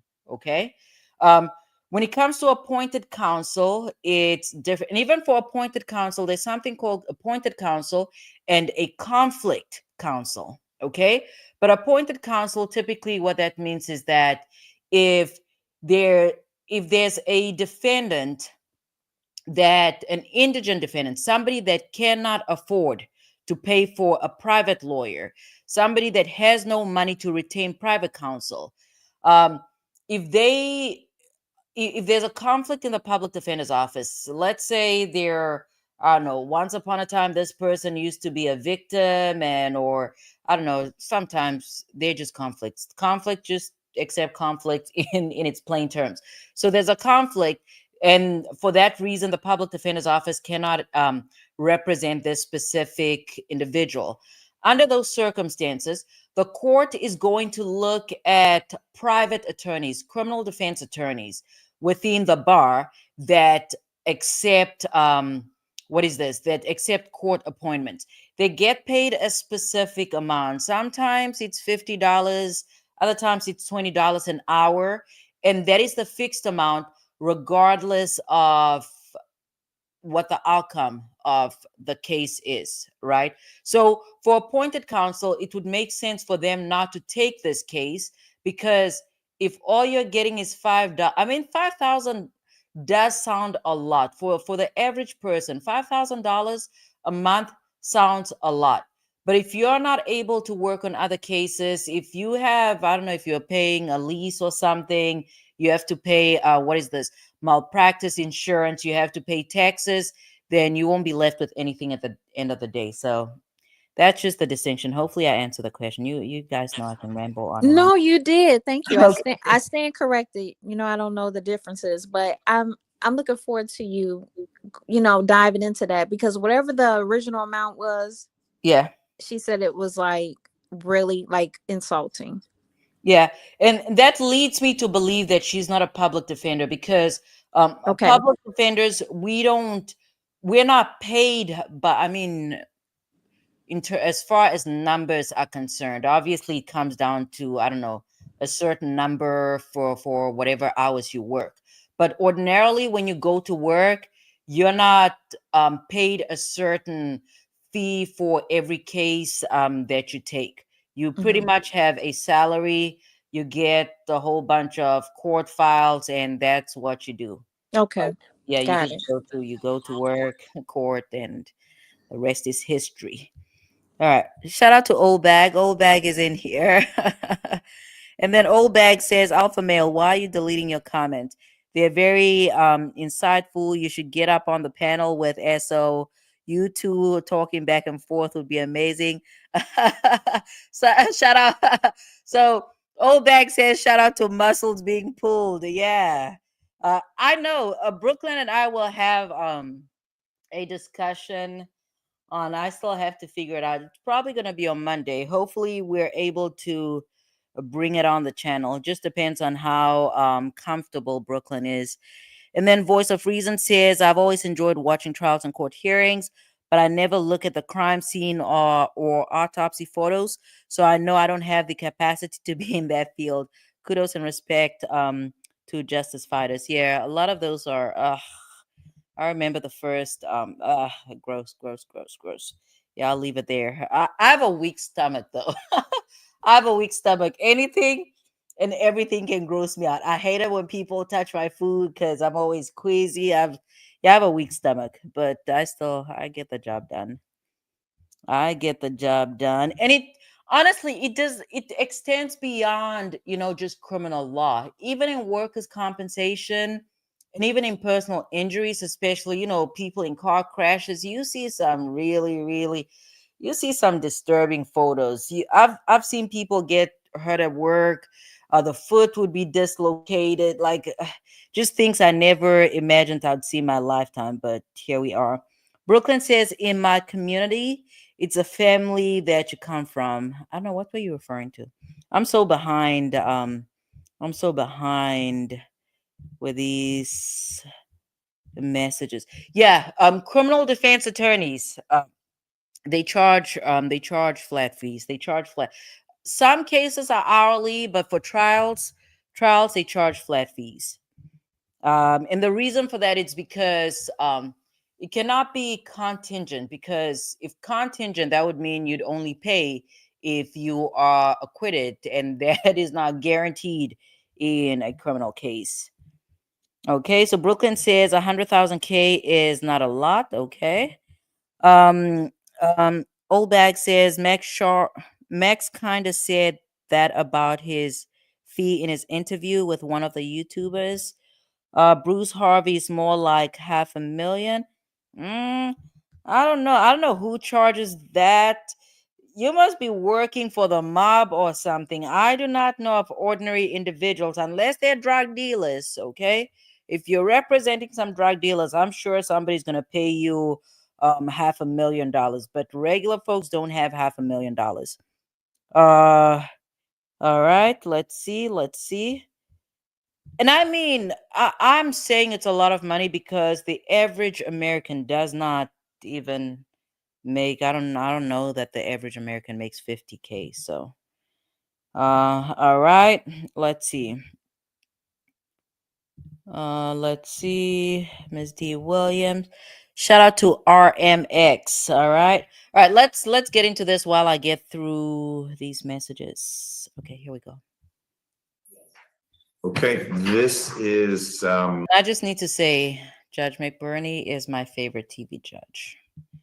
I mean, he's a real judge, but these YouTube streets, law and crime, I like him a lot. 24 SC 004460 and 23 SC 188186. Both of these are State versus Kendrick. Hello, Mr. Kendrick. I'm all right. How are you doing? Where's he? I bet you could if you wanted to. I cannot see him. Oh, I think he's seated. Okay, got it. Got it. I'm all right. How are you doing? I bet you could if you wanted to. And here is response.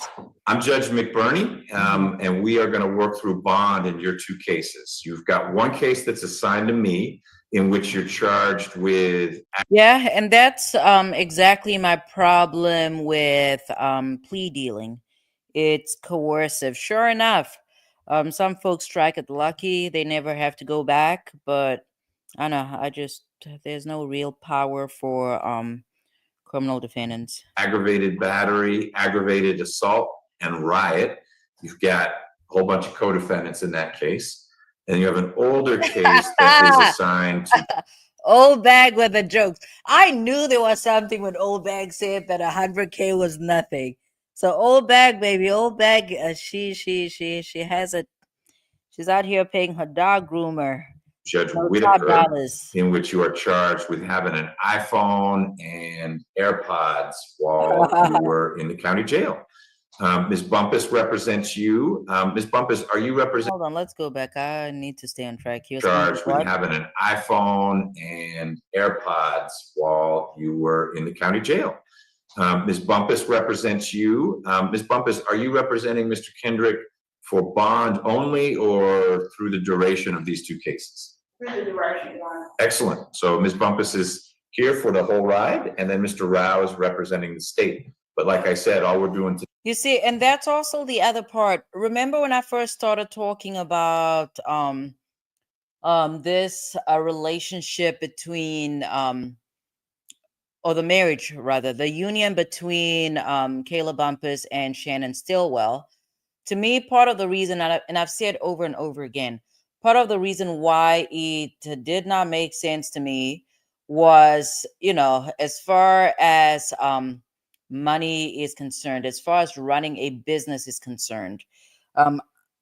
I just thought that she would have been alienating herself from representing, folks that are affiliated with other, I don't even know what to call it. I don't want to say gangs, but that are affiliated with other sects or whatever. But again, I stand corrected, because in that interview that she did with the two men, I don't remember their names anymore, but she did say that folks are not going to interfere with who she can and cannot represent. But here's my thing, though. I am, what is this? I have trust issues. What I mean by that is that um, I'm cautious. I don't know.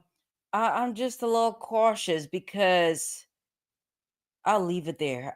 I'm just thinking about her representing, I don't know, some folks affiliated with other sects. I don't know. I'm a little cautious about that. I'm going to leave it there, though. Today is talking about bond. So I'm going to turn it over to Ms. Bumpus, hear from her about why you're a good candidate for bond in these two cases, Yeah. and what that bond should look like. And then I'll hear from Mr. Rao, and then you'll hear from me when you're ready. Let's see. Good morning, Your Honor. Good morning. All right, Ms. And if Bumpus. you don't mind, I'm going to condense both the cases into one argument. That's fine. Okay. I'm just going to keep it short and sweet. As this honorable court, I'm pretty sure it knows, Mr. Kendrick has been in custody since May 9th, 2022. He has since been found not guilty on the charges that initially had him in custody. Okay. During those 2.5 years, I'm curious to find out what the prosecution. Obviously, this I've not watched. This is really my initial reaction, but I'm curious to see what the prosecution is going to say, because I am formulating responses in my mind. Up these additional jail cases. The first case was picked up, as you stated, in April of 2023. The second in June of 20. I don't like the phrasing of that, though. Yeah, let me go back. Let me give her the benefit of the doubt, but I don't like the phrasing. Let's go back. Let's go back. May 9th, 2022. He Okay. has since been found not guilty on the charges that initially had him in custody. During those 2.5 years, he picked up these additional jail cases. The first case was picked up, as you stated, in April of 2023. The second in June of 2024. It is my understanding that Mr. Kendrick has 3 previous felony convictions. All right, I'm going to stop right there. The problem that I have with just that initial introduction is the phrasing of picked up, okay? I know I've said it in this live as we started, but that's because I'm not in court and I'm not representing the defendant. But the words picked up, I mean, obviously it is, what is this? It is colloquial phrasing. But from a defense perspective, when you're representing somebody that's accused of committing a crime, you want to emphasize that they are accused, okay? They're not convicted. They're not found guilty of anything. So the word picked up, though, kind of insinuates that he did, in fact, engage in the conduct that he is accused of, right? And I mean, granted, he's whatever, down the line, he might have some type of plea and it can come out that he did, in fact, engage in that conduct. That's besides the point. At this stage, you're really talking about allegations, okay? You're phrasing it as, he is charged with XYZ, or it is alleged that he engaged in XYZ. You're not going to say picked up. So I have problems with that language right there. None of them being violent convictions. That is my understanding. And as we know, that is one of the factors in this court considering the bond. And here's the thing, when it comes to bonds, when I was a prosecutor, that is, even as a public defender, I was actually really good at bonds. What I mean by that is I could get people held and I could get them out too. because the main determination for bond is to really determine, or what is this? The standard is to determine if somebody's a flight risk or not. You have to, if you are in the defendant's shoes, you're trying to show the court that the defendant will, in fact, come back to court to face the charges. Whereas the prosecutor, they have to be showing that he is a flight risk. So a warrant, we're eventually going to get into that once they talk about it. Uh, when somebody has a warrant, that could signal that they are flight risk, but there are always factors to get into. There are things to get into. But typically, when somebody has a warrant, it's because they didn't show up to a place they're supposed to be. Okay. Let's go. What else was I going to say? I think that's it for now. So let's move on. Oh, I was gonna say this. When it comes to a warrant, though, even though somebody has a warrant, a lot of times, if you are able to get, that's why it's good to know. You have to know if your client has a warrant or not, because I don't know how they do it in Georgia. Again, this is my first time watching this, so we're about to find out when the warrant is, discovered or disclosed. But in my jurisdictions, when somebody such as, and I mean, they had enough time to prepare for this, for the bond hearing, but typically you would have a sheet with all his information. It will have all his prior convictions. It will have any pending charges. It will have any charges that have ever been dismissed. It will have any and every warrant that has ever been issued. I don't know why Kayla did not have that information, but as you're heading to bond, and it's not even just bond, even when somebody's brought for a first appearance, again, I don't know how they do it in Georgia, but when somebody's brought for a first appearance, that's information that has to be at your fingertips. If it's a computer software, you need that information. If it's from the district attorney's office, you need that information before you get on the stand.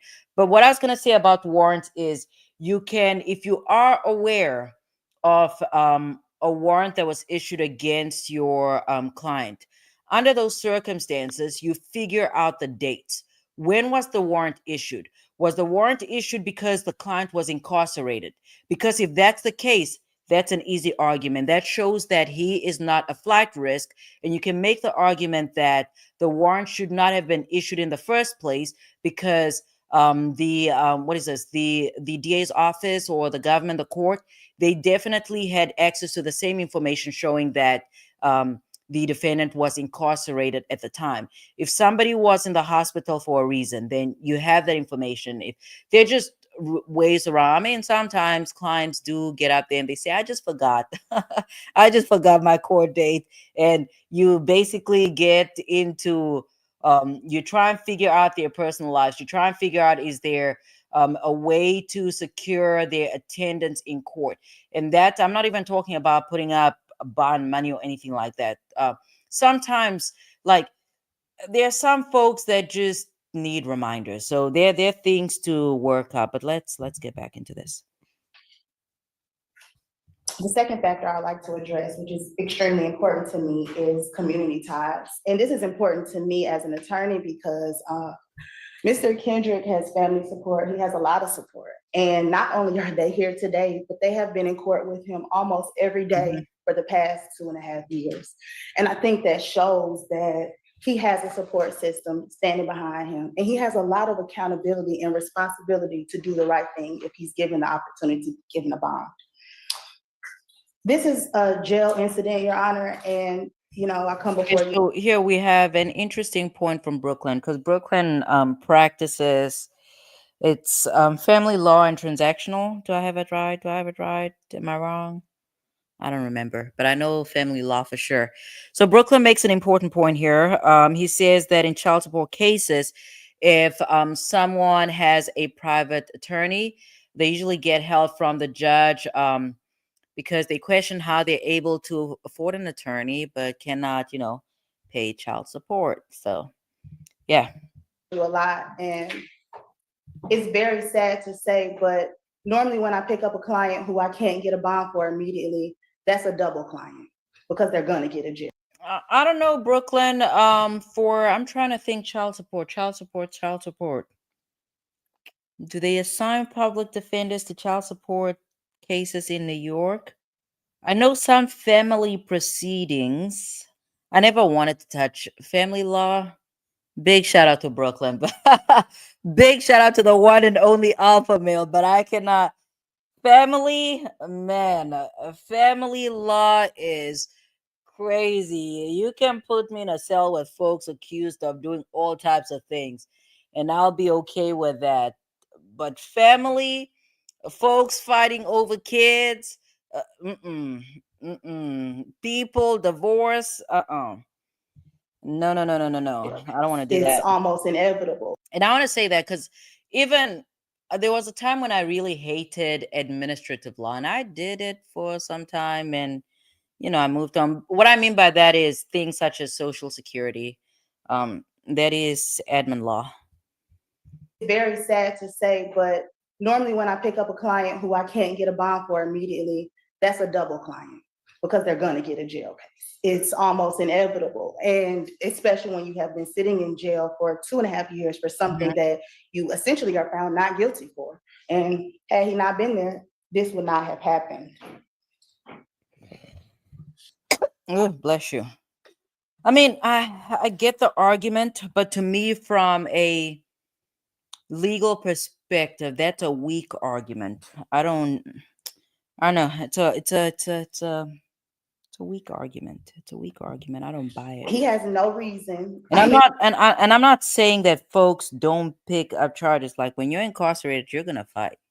Whether you like it or not, you are definitely going to fight. And I'm talking about this because I once used to do Social Security, where I mean, you guys know what that is. I would represent. Actually, there are two parts. Okay, there's Social Security. People use them, as synonyms, but they're really different. There's Social Security, and then there's supplemental security income. What I was doing was supplemental security income. Okay.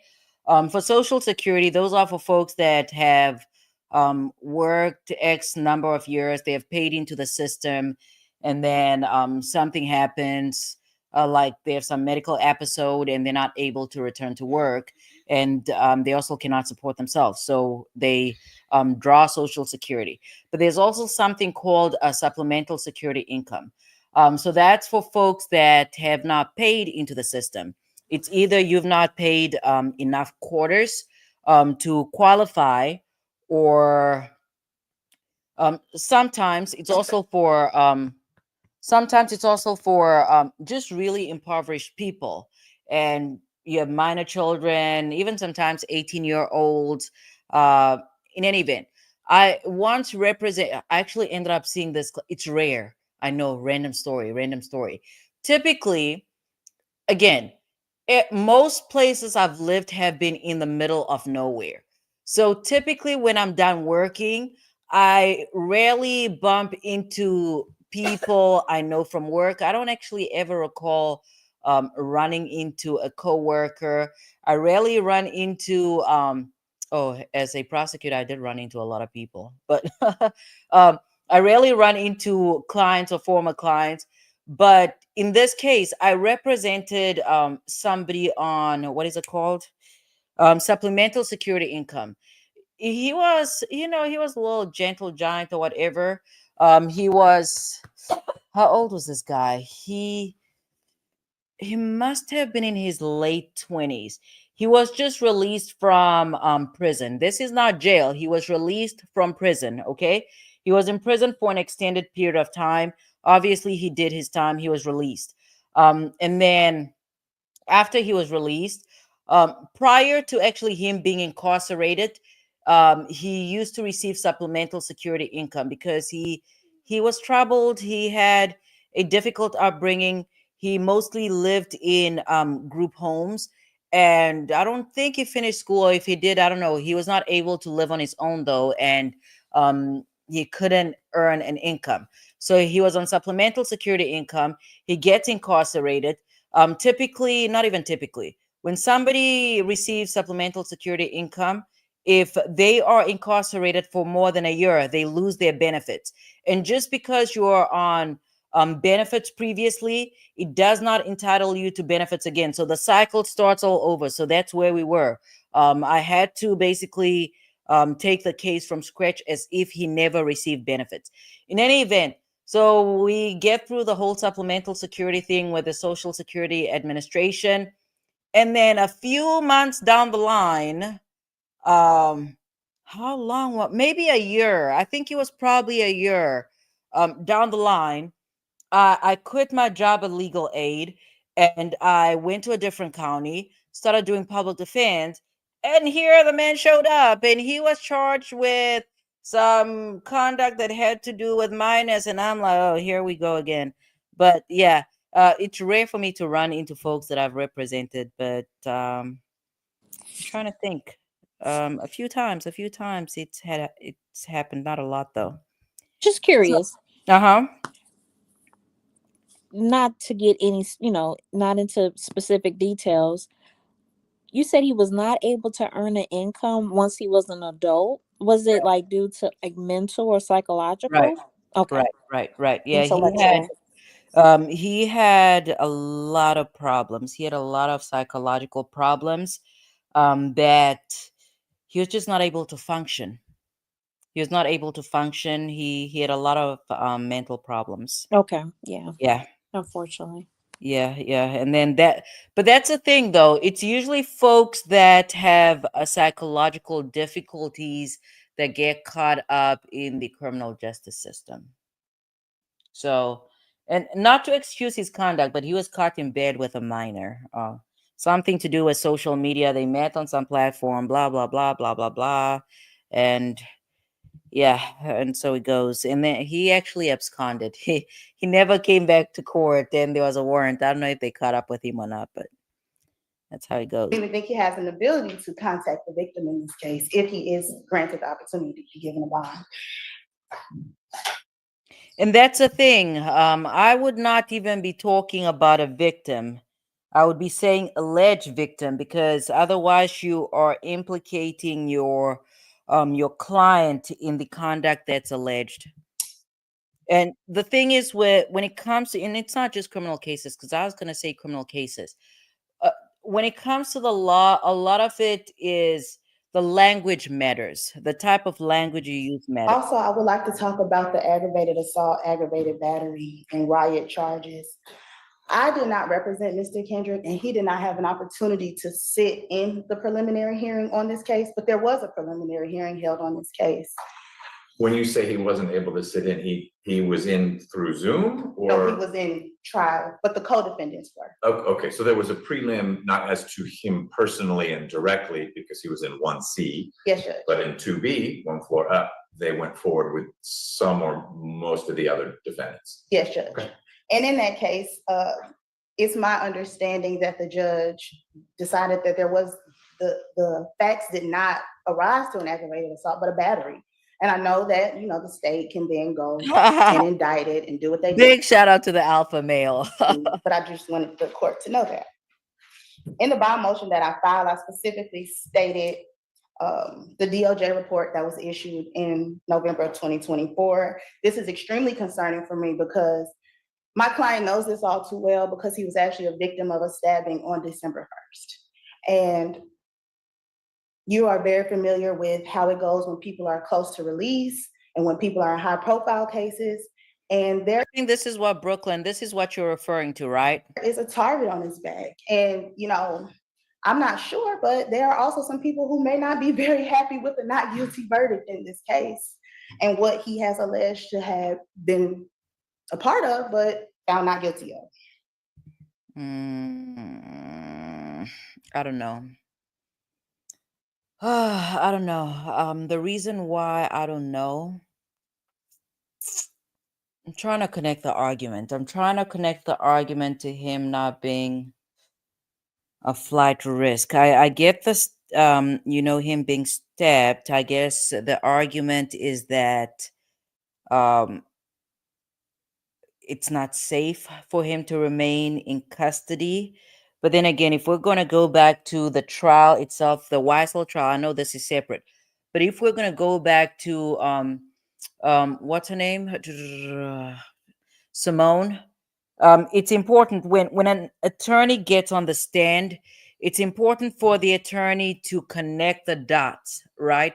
I don't want the presiding judge to have to figure out what it is that I'm trying to say. I just want the attorney to say exactly what it is that they're trying to say.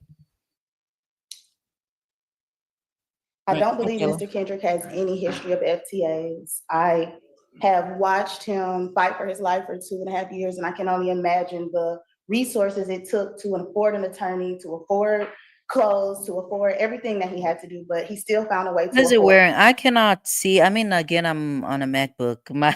My screen is like 13 inches, so I cannot really see. Are those Fulton County blues, or is he wearing something else? I cannot really For see. me, which means he takes this case serious, even though it's a jail case, which means me and him are gonna work together to make sure he's back at every court date Okay, that's a and do good what we have to argument. do so that That's a good he can argument. follow any conditions granted, Yeah, that's a given good by this argument. court. Considering the fact of everything, I'm asking the court to set a bond no higher than Yeah, I mean, that is a good argument when she is betting for her client, but I don't know that that is something that I would personally do because, again, I feel that if a client wants to disappear, that's on them. $20,000 on all the counts. 20,000. I don't know. I'm gonna have to look at the actual charging documents because I mean, I used to be the $1. I used to be the $1 queen. Those were my arguments. I say need to release this person on $1, 20 grand. I don't know, but obviously you have a discussion. You have a discussion with the client and see how much it is that they can afford. Because if it's 20 grand, if they go with a bail bond, a bail bondsman, then they only have to put down 10%. Oh, Brooklyn, when we eventually get around to talking, let me write this down. When we eventually get around to talking about let me see, you wanted to talk about bail reform, right? When we eventually get around to talking about bail reform, we are going to have a discussion about bail bondsmen, okay? Because that those things go hand in hand.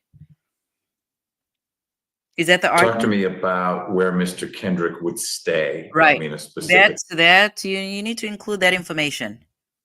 address, but with Right. whom, what I'm surprised that Kayla did not start off with that information though, because again, this is public defender. Public defender, we represent folks that don't really have money, indigent folks.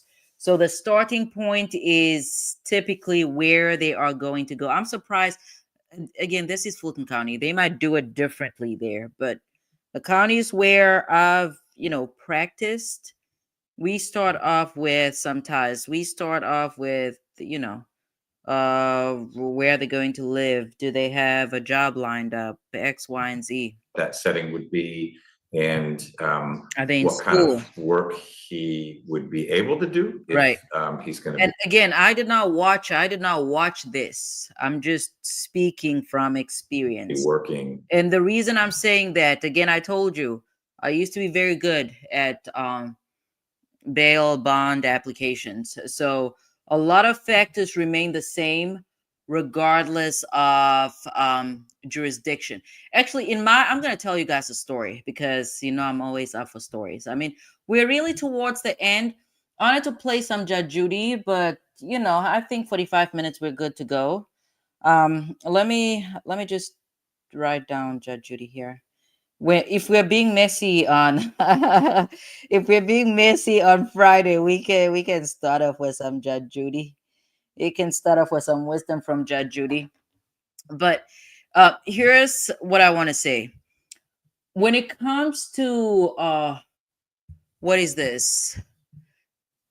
Bail, right? Under no circumstances will I ever call myself the the best attorney to ever exist, because that's not true. There are a lot of people that have, what is this, that are more experienced than I am.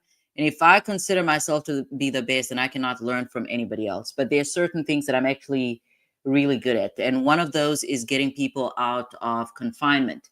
Um, there are just certain cases that are really, really tricky. Okay. Some cases are tricky. Again, these are cases where folks have warrants. Okay. And even trickier cases are cases that have to do with domestic violence, especially if the alleged perpetrator is male. Okay. And we see a lot of those. But in this jurisdiction, my current jurisdiction, I again, in this jurisdiction, I was only a public defender for 6 months, maybe. Yeah, I don't think it was longer. Let's see, August. Anyways, I think it was about 6 months. So when I started out, and I've told you guys that most jurisdictions I've worked in, I have been in the minority, because most places I've lived in are in the country, in the middle of in the middle of nowhere. We have really country. We have farms, and it's country. Okay, it's country, but that's, that's what I choose. In any event, so when I started at this public defender's office, I was the only Black attorney in the office. I don't even know that they had other races. But there was a judge. There was a new judge in the district. Okay, he was actually he's one of the judges that I actually really like. On the live, when I mentioned that Judge McBurney is probably the most reasonable judge that I've seen, I corrected myself and say that I've actually worked with a judge that was just as great, right? So this this man was, accused of doing some stuff, domestic violence. They're claiming he violated an order of protection. That's a stay away. Like, don't contact the person. He was incarcerated. They held him in jail for, I don't remember how long. He was in jail for some time. And the way that, because again, cases are assigned differently depending on the jurisdiction, depending on the office. In that office, though, the way they did it, how did they do it? I don't remember. I just know that folks were out of the office. Some people had trials. Some folks had other things to do. I was available. I and some other attorney were available. And then the attorney comes to me and says, okay, you need to, these are the circumstances. Here's the file. This person is, being held in jail. Go make an argument. So this, at the end of the day, the guy was released, because I had my shit lined up. Okay, he was released. He was released, and at the end of the day, when he got released, he was like, "Can I hire you?" I'm like, "No, you cannot. I'm a public defender. You don't get to hire me." But what I was getting at, when it was finally revealed that I got the guy off, this attorney comes back and she claims she tried to make it seem that the only reason why this guy was released was because I'm Black and the judge likes me. I'm like, I don't know what the hell you mean by that. But yeah, some folks, it's difficult to get them out of tricky situation, but there are factors that are kind of standard across the board that people can use. And I'm just going to say one thing here. I don't know if there's anybody that's interested in being an attorney, going to law school. You can do it, okay? Even if you're 50, 60, and 90, you can still go to law school. But one of the most important advice that I've ever received from any legal mind, and this came from, I think he was a judge. Yeah, he was a judge. I just don't remember where on the tier he was. But he said something along the lines of, I don't want an attorney that knows everything. I want an attorney that reads. So it does help. Some folks do get complacent. When some folks have practiced for an extended period of time, then they think, that they've reached the pinnacle of legal knowledge, and that, they've reached the ceiling. But that is incorrect, because the law does change almost every day. And that's why we have superior courts. That's why there are appeals.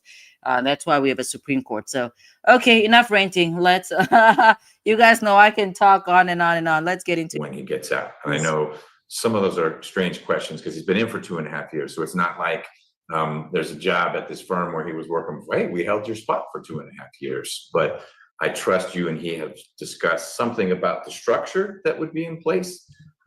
And here's why I like Judge McBurney. Okay. I mean, obviously, there are different types of judges with different approaches. But when Judge McBurney poses these questions to Kayla, to me, these are obvious concerns that should have been addressed from the very beginning.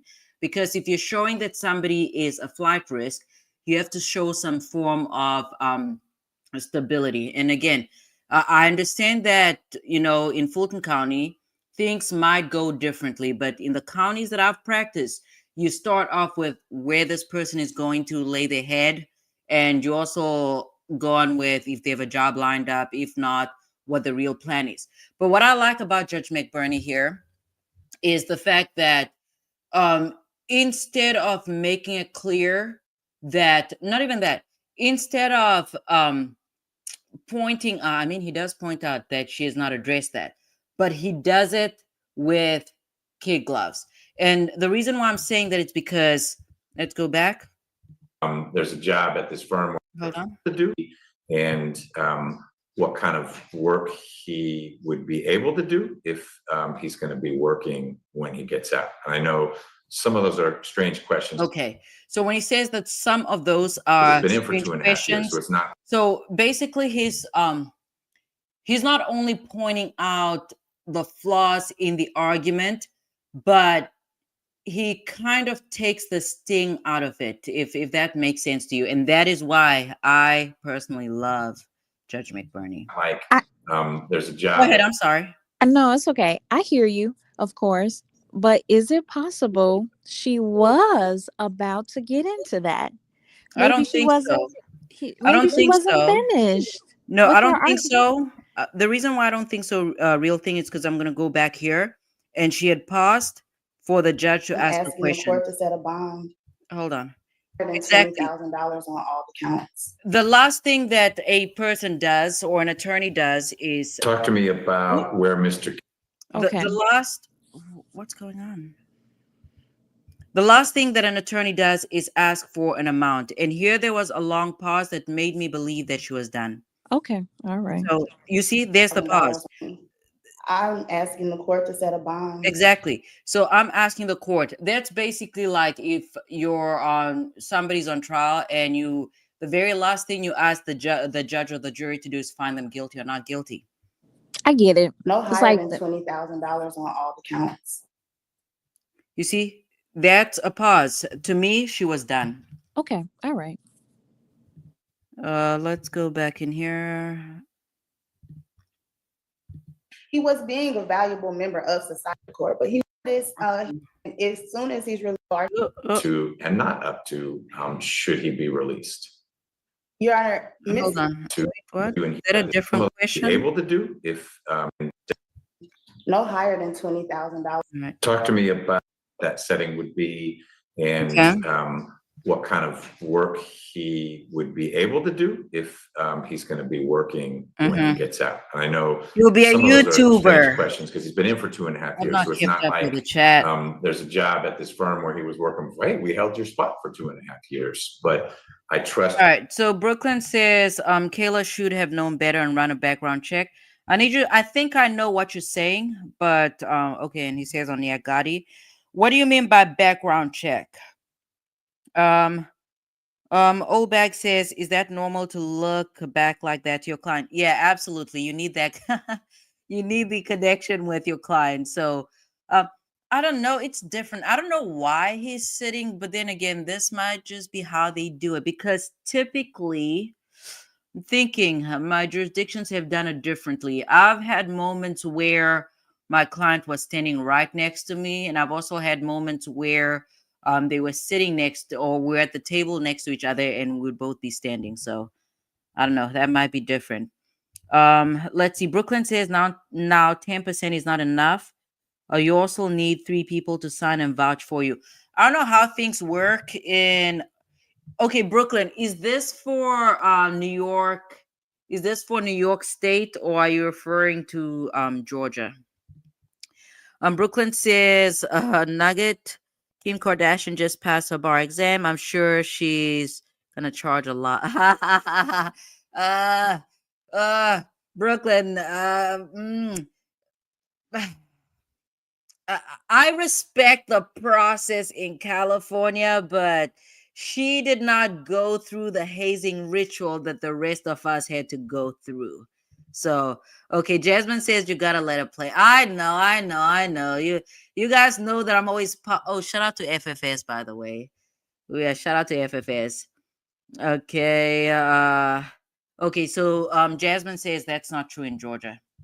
You and he have discussed something about the structure that would be in place, and that would help me understand what Mr. Kendrick would be up to and not up Jasmine, can you get up here, please? We need the 411. to, should he be released. Your Honor, Mr. Kendrick was a recording artist and is a recording artist, and I'm not trying to think. Did we hear EX music in this trial? Real thing, did we hear that music? I'm trying to think back. A little bit, not really. They didn't Oh, really yeah? play. Uh-uh. Okay, because I was trying to figure out what his music is like. Because SB's music, No. I don't want to hear that again. But okay. So he could get back in the stoop. just, our typical, I'm a rapper, but a real one. And as soon as he's released, I believe he's going to start back making music. And before this, I have pictures ready to present if the court wants to see, but I'm an officer of the court. But he was coaching Little League, he was performing, he was being a valuable member of society until arrested for charges that he was found not guilty of 2 years later, as he sat in the Fulton County Jail. I do have an address, and I did speak with his mother this morning that I can provide off the record. Sure. And it is a complicated situation because he's been in custody, but they have been working hard since I filed this motion. Yeah, it's going to be that reintegration again. Because obviously it depends on the type of relationship that he has with, his mother and everybody else that lives there. But there are times when folks, if you know anybody, I don't know, a close friend, a relative that has been incarcerated for an extended period of time, they come out with some pretty strange or questionable behaviors. And I mean, some folks are paranoid generally because your head has to be on the swivel. They'll be out there, I don't know, smashing, what are those things? Smashing ramen noodles, nasty, and Doritos, gross. To find somewhere for him to go. Okay, so He would find stay somewhere for him to go. with his mother, or he would stay at this address that his mother was able to find for him? At this address that his mother would, and that's something, if you don't mind, we can talk about off the record just because of the whole situation. No, I don't mind, and I'm trying to be elliptical about it, but Yeah. It's probably wise for Mr. Kendrick, while he's on bond for these two cases, that it not be a house that's shared by people with whom he allegedly associated in the underlying case. And so while if he does make bond, I encourage him to pursue whatever trade, and that could be music and whatnot. It's going to need to be in a thoughtful way where he is not bumping up against some folks that he might have in the past circulated with for all sorts of good reasons or bad reasons, but that landed him in the trial that lasted 2 years and kept him in custody for 2 years. And I don't think it's an unreasonable expectation Stay away from to say, while you're on bond for 2 other matters, you're going to need to move in a different way and in different circles than you did before. And so that's the only reason why I'm asking. It's not for you to share public. I need some gift ideas. I need to get some I need to get some gifts for the bus driver, my daughter's school bus driver, the bus monitor. I'm gonna get some for the janitors. I'm kind of late. I'm usually good with Christmas shopping. This year I don't know what's going on. My tree is still a mess because my daughter decorated the tree, so it looks a hot mess. I have to fix it this weekend so we can take proper pictures. But I don't know. Initially I was gonna go with gift cards, but I'm like, do I really want to do gift cards? Other than that, I was just gonna give everybody, I don't know, $20 or $30. But now that I'm thinking about it, it's not very thought. I mean, everybody could use 10, 20 or $30. I could use 10, even $10. Shoot, I could use $10. I could buy some croissants or something. So it's just, I don't know. If anybody has ideas, let me know down below, because I only have tomorrow, because I need to get all my stuff ready. Because I think Friday might be their last day before the Christmas break. It'll be 123 Main Street, and they'll be staying with this person. But those people need to not be people Right. with whom he associated before, not because that's necessarily a forever condition, but if he is going to be on bond for these things, I think everyone needs a comfort level, and basically for his own safety, you're not going back to whatever life was before, and so I need to be comfortable that those. Yeah, I mean, I don't remember real thing. I don't remember. I'm trying to think back.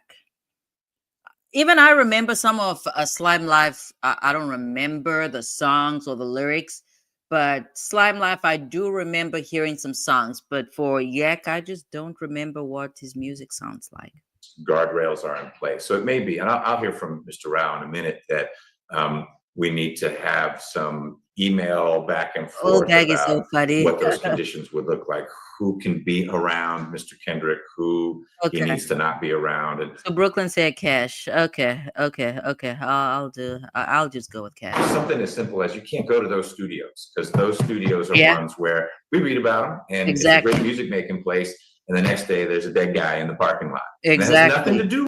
Dang, is that what Atlanta's like? Hold on. Jasmine, you need to come up here and talk about these studios, because what? Who can be around Mr. Kendrick, who he Yeah. needs to not be around. And something as simple as, you can't go to those studios, because those studios are ones where we read about them, and it's a He definitely he needs some earplugs, because those kids been driving him crazy.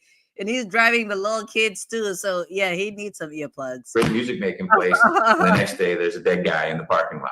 And that has nothing to do with Mr. Kendrick, but he can't be in that kind of space. He needs to All find right, this is actually sweet. I'll do this. Let me take a screenshot, because I'm not gonna remember this stuff. Yeah, I'll play the video, but I need to take a screenshot of this. studio up on a mountain. Well, Your Honor, somewhere. I think that we're gonna be working on getting a studio in wherever he resides, so that he can, take some time. He's been in the public eye for 2 years. Yeah, so that's I think true, he wants real to take thing. some time to make some music That's and true. gather himself. Okay. All right. I don't want to get ahead of it. Maybe that bond's not appropriate, but I wanted you to know that if I do set a bond, Yeah. we may need to have some exchanges, including the state, about, well, what's that going to look like Right. structurally, so that I know what I can put in the bond that's not sealed, because there'll be a bond order that says, here you go, but there may be certain things that are under seal for a good reason. Mhm. So we can work through that. But your request is a $20,000 bond across the two cases. Yes, Judge. Okay.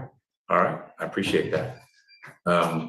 Let me see. I want to try again, Ms. Hey guys, my man and I are getting along so well. You guys have no idea. We're getting along so well. What's up, Jasmine? Hey. What's up, girl? Why didn't you go to court? I just didn't. I didn't get up. But I really Why don't like not? courts. I don't like courts and police officers Yeah, and that's true. They might pull you into that, so I people. don't blame you. I No, don't they blame you. could never pull me into that. Oh yeah. Oh, I guess you're not scared. You're a big cuzzo, so. Yeah, real thing is still up here. You can say hi to her. Hey, real thing. I forgot. Hey, I'm girl. so tired. Why I are you tired? understand. I've been doing a lot of ripping and running earlier. Oh Christmas. yeah? Yeah. What, Christmas shopping? Mm-hmm. Girl, you're supposed to be excited. Come on, Jasmine. What? I am excited. What you sound like when you're excited. Mr. I'm Bumpus is home.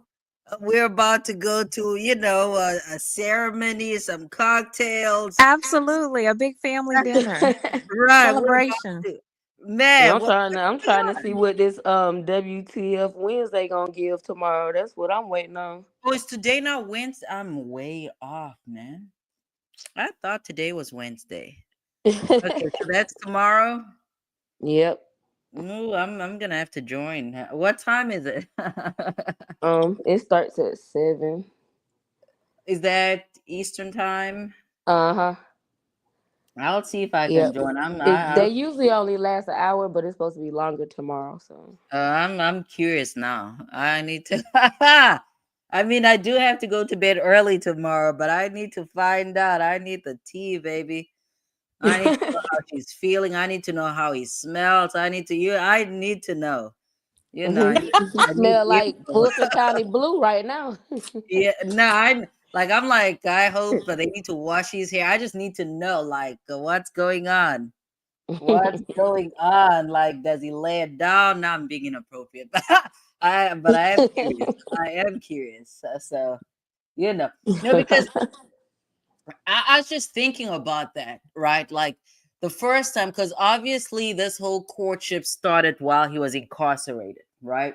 So I'm curious to know what it's like on the outside to actually have somebody out there and be able to touch their hand. She's probably about to get her back broke. It has been 2.5 years. I, I'm glad I'm not the one that's being inappropriate because I was gonna go in, but I'm like, no, let me not talk about Jasmine's cousin like that. But I don't know. She needs to run the tub, give him tub. I know he's on probation.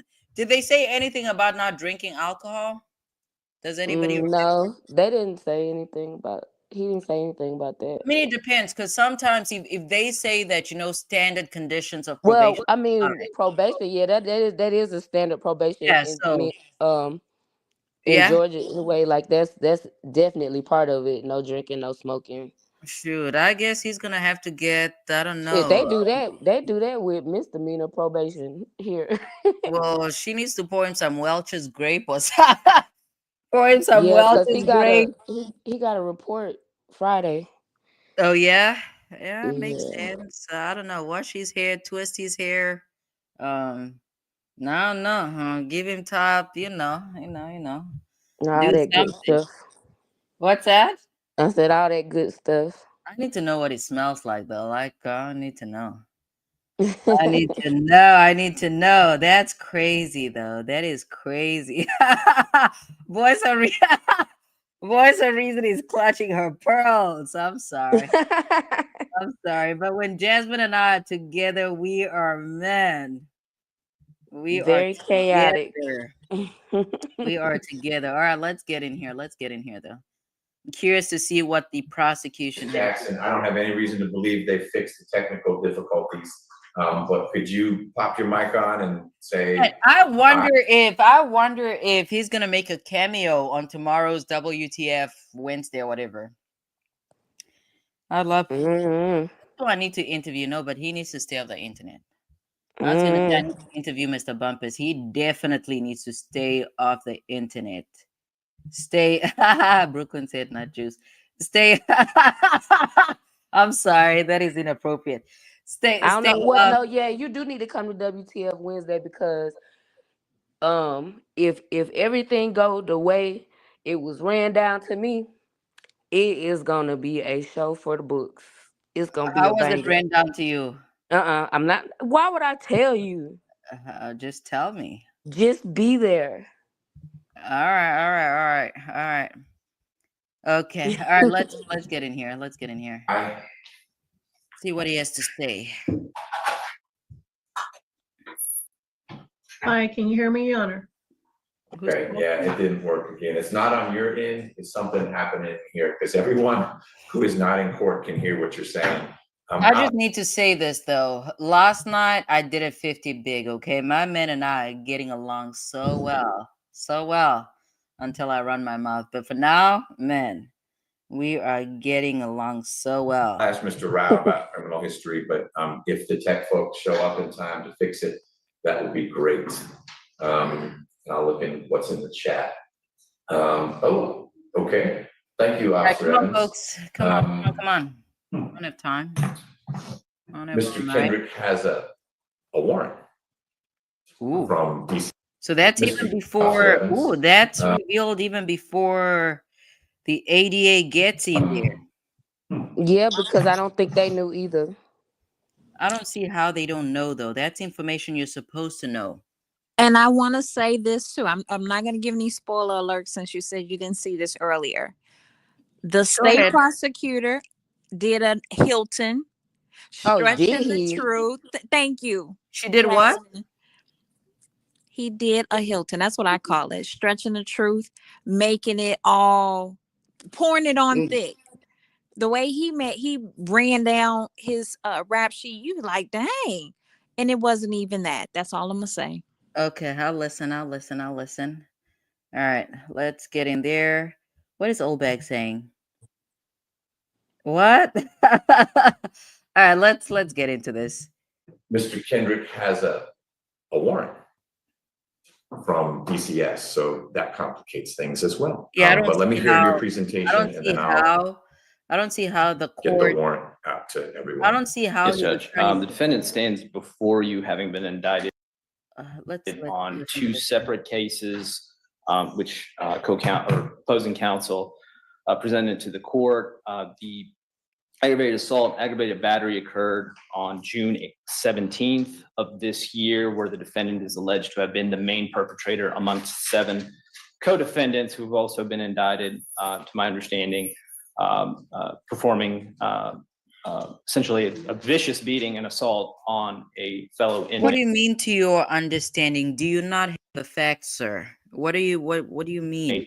Yeah, it got dropped down the battery for the co-defendant. Causing severe lashes to his back by using electrical cords to essentially whip the victim in that particular case, causing bruises both to his back, neck, as well as his face. So I'm a little familiar with that case because there's a co-defendant, Mr. Thomas, who had a very, very old murder.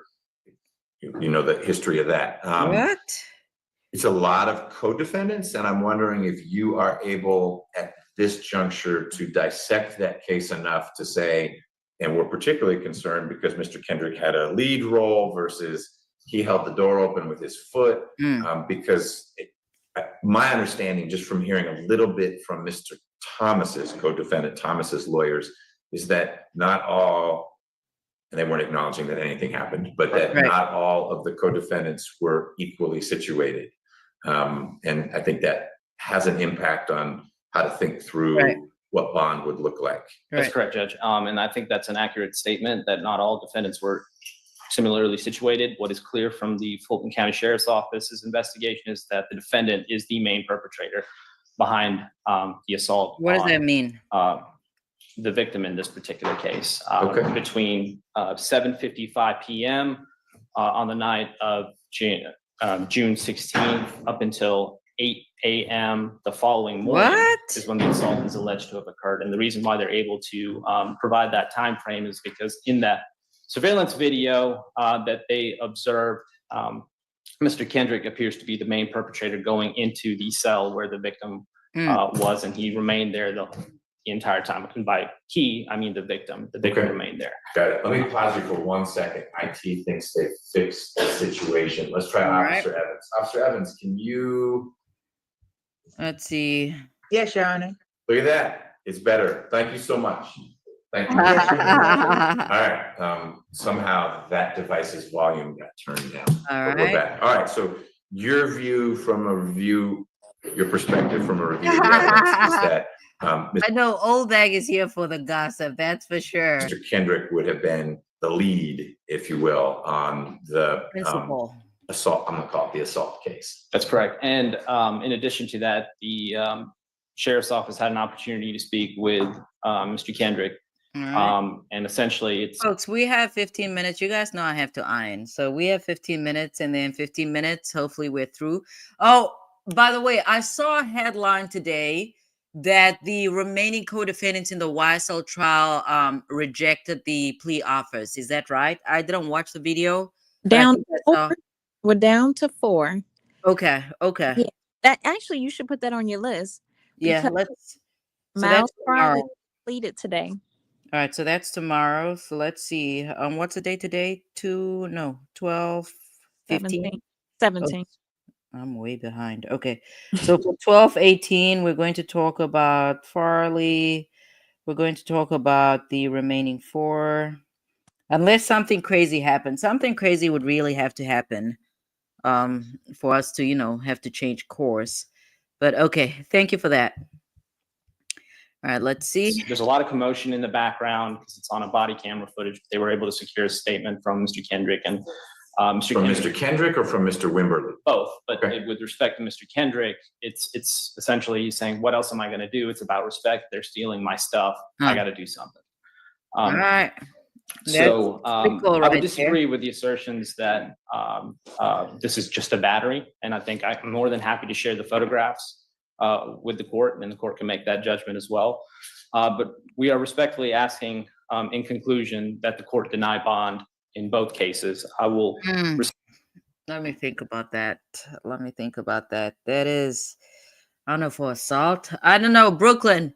How familiar are you with the recent changes to? When I say recent, it's probably in the last 4 or 5 years, as it relates to. I mean, Brooklyn also does not really like bail reform, so maybe I should not be asking Brooklyn.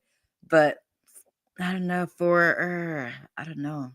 Let me think about that one. Cite to the court the defendant's criminal history. He does, in fact, have 3 prior convictions. One out of Maricopa County, for which he was convicted for theft by shoplifting and possession of drug paraphernalia. It's not really the same. On April 9th, 2015. Okay. The defendant then subsequently secured a conviction for felon in possession of a firearm. This appears to be a federal case that was prosecuted by the Northern District of Georgia, from my understanding of the NCIC and GCIC. Okay. For which he was sentenced on February 22nd, 2017. And I do see at least a probation violation on 2020. There wasn't any further information as to why, whether it was a technical or substantive violation. Okay.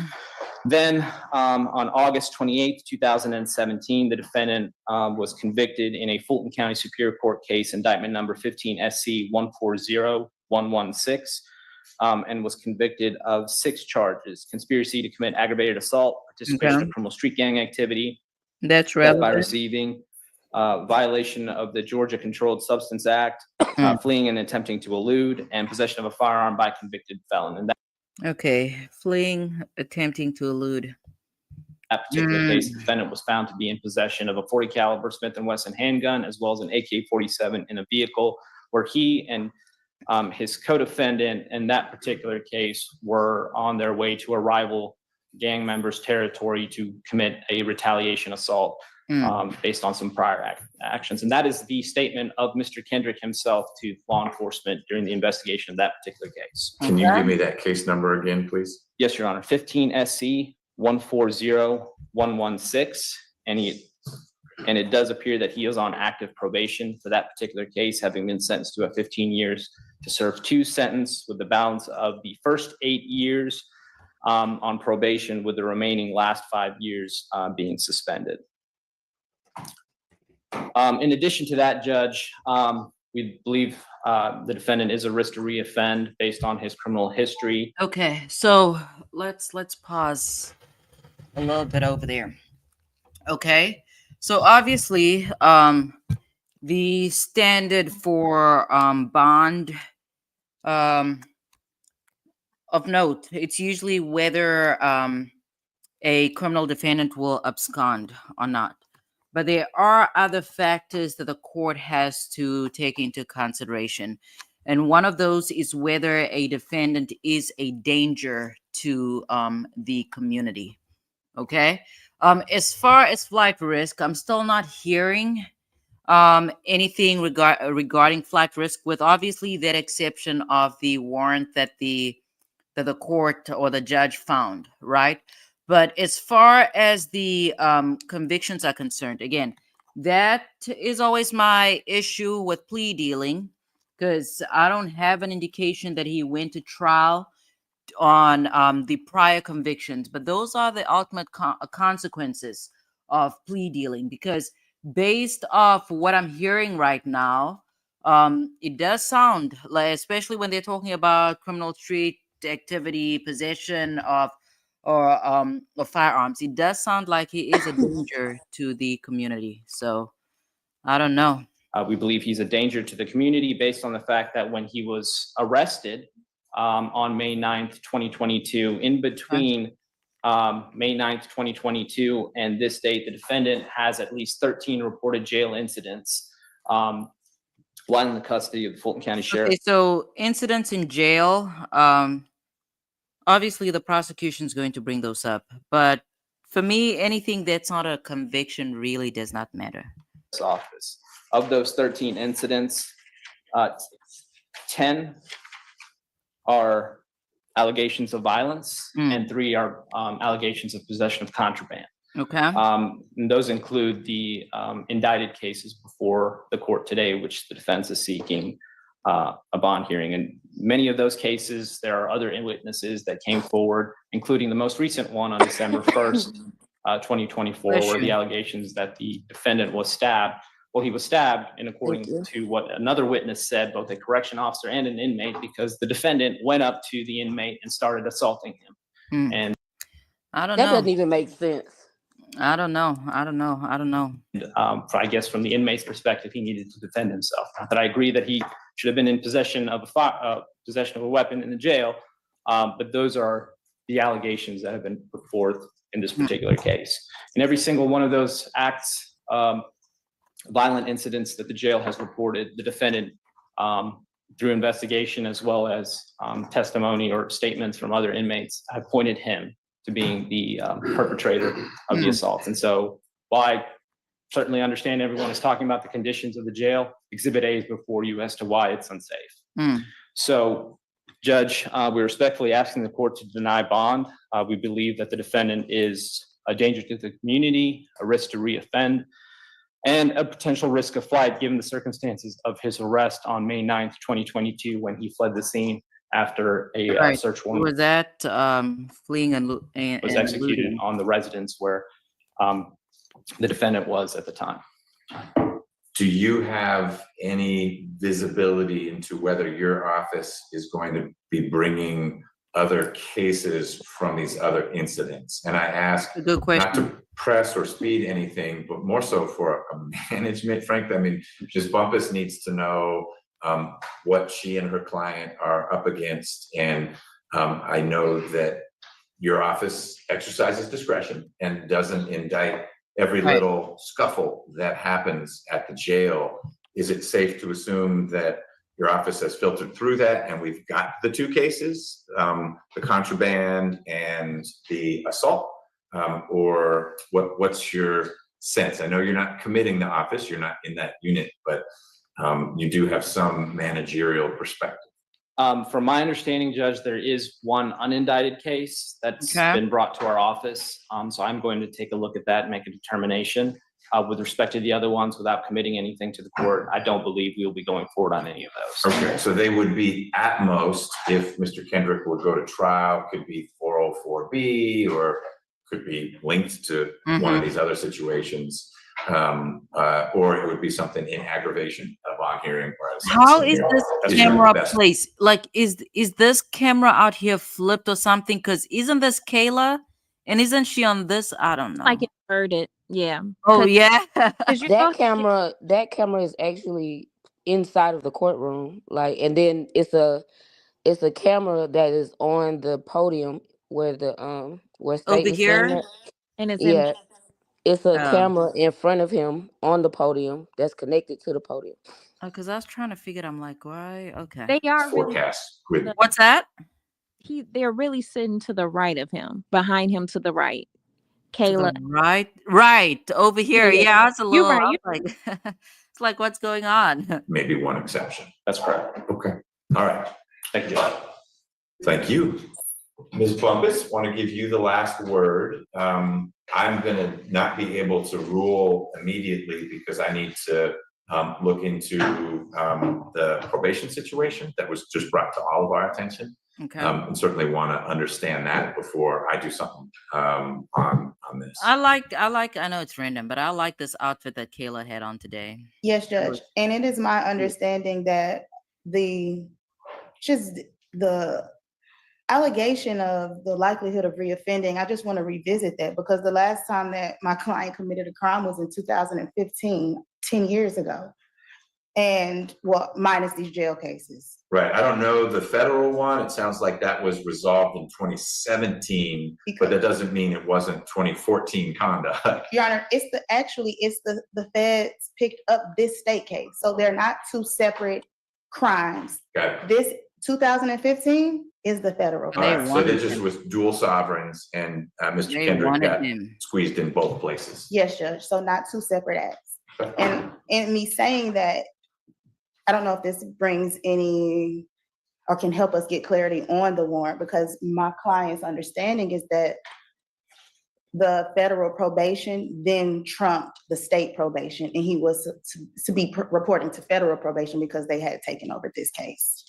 Well, I don't think legally it would be that the state probation goes away. There's supervised release. That's what they call it on the federal side. And it may well be that Mr. Kendrick had a very clear understanding with DCS, state probation. Hey, you report to those federal folks. But that doesn't mean there wasn't a probation. But bond review did what? I don't know, Brooklyn. These are the folks in your neck of the woods. So clock ticking and running throughout.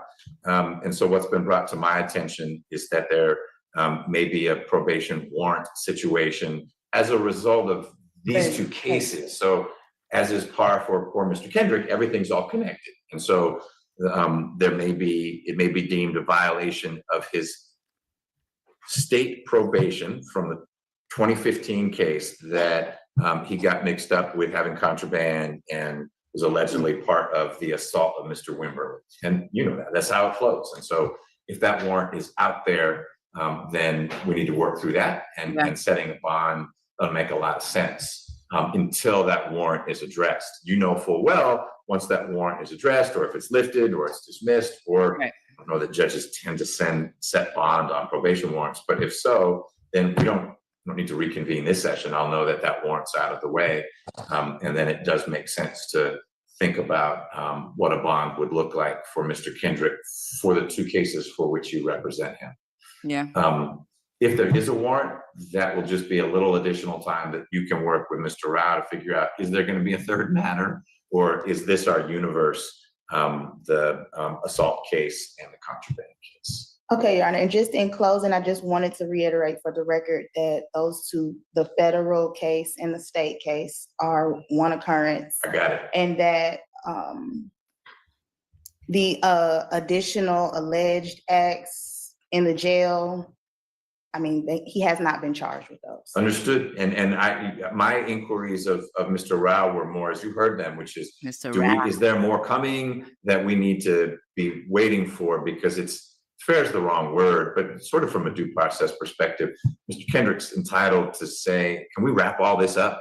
It may be 3 accusations and 2 indictments, but whatever the state's going to do, don't do it piecemeal 3 months later, and then 3 months later, and then 3 months later, for things that have already allegedly occurred. Now, if tomorrow something happens, that's a new vista for the state. But what Mr. Rao was referring to with the 13 incidents and the contraband, that's already happened. And so I can't force the state to say, here's your cutoff and you need to decide what you're going to deal with. But it doesn't help anyone to just keep bringing you and Mr. Kendrick back. It's like, all right, and this time it was a cell phone. This time it was a cheeseburger.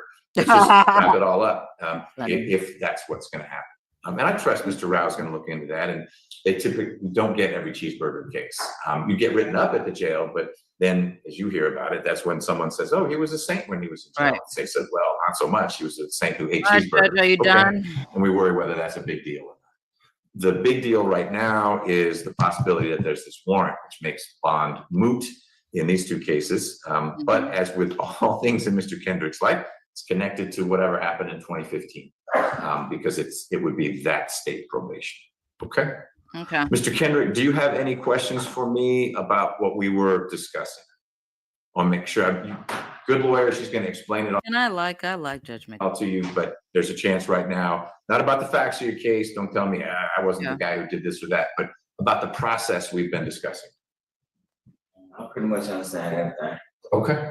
All right. Well, Ms. Bumpus will explain whatever you don't, and we will reconvene. I don't know that we'll necessarily have to have a full-blown hearing once we clear up this warrant situation. If there is a warrant, then I'm tabling bond on these 2 cases for now. If there's not a warrant or it's lifted or something. I think it's done, so I'm gonna stop right there. I know that Kayla and Chard were interviewed outside. Fortunately, cannot get into that tonight, but I'll put it on my list. We can cover that tomorrow. Let me put it on my list right now. So we're gonna start. Real thing, do you have anything to say? No, we'll pick it back up tomorrow. Okay. I'm just making a note for myself. I mean, I'm not really impressed. I was not impressed with Kayla's argument. Impressed with the argument, but sometimes you just get the facts that you get and you move on, you move on. But obviously it seems like Judge McCarthy is inclined to I think he is actually going to assign bond in this case. And even as far as the charges are concerned, I think this should I don't know that bond should be that high in all honesty, because if we're going on the purpose of bond, it's to make sure that he doesn't abscond and that he actually returns to court to face the charges. So yeah, that's so let me see. I need to catch up with here. Jasmine, closing. Oh no, I don't have Okay. anything tonight. I'll see you guys tomorrow. All right. I'll try. You said 9 p.m. No, 7. you didn't say 9. What did you say? 7. 7 p.m. Okay, so 7 p.m. I'll try my very best to make it. Even if I don't make it at exactly 7, I'll be there though. So I'll And be there. you said you were gonna start ironing your clothes before you live stream. Yeah, but I also changed the live stream because initially it was supposed to go Yeah, it for was saying 8:30. 8:30. It doesn't matter. No matter. Oh. Even if you live stream early on any given day, you must iron before. All right. I think I'm just gonna go with Jasmine. I need to start ironing my clothes on Sunday. That is the only Yeah. way. That is yeah, that is the only way. I mean, I was talking to my man for some time. I'm telling you guys, we're getting along, baby. Getting along. I'm out there telling him sweet nothings, okay? All right. Brooklyn said that acts of revenge. What are acts of revenge? Yeah, these camera angles are weird because it's either or the jury camera is inverted. Because Yeah, I don't usually know. in his courtroom, the fence usually sits on the right. That's so weird. I don't know. So is it maybe law and crime? Is that they're doing or Maybe I don't know. I don't know. I streamed it from his page today. From what do you mean you Judgment. streamed it? Did you start a I mean, channel? didn't stream it, but I watched it. I'm sorry. I Uh, watched it on his channel. I got too excited. Like He I Cause huh? could nobody could stream from his page, like Whose page? Judge McBurney. Yeah, because it's not allowed, it's barred. I've told you guys before that. I read Well, I did see some people doing it, but they said Flesh of the Gods did Flesh of the Gods have like his own special I Rule don't know. 22?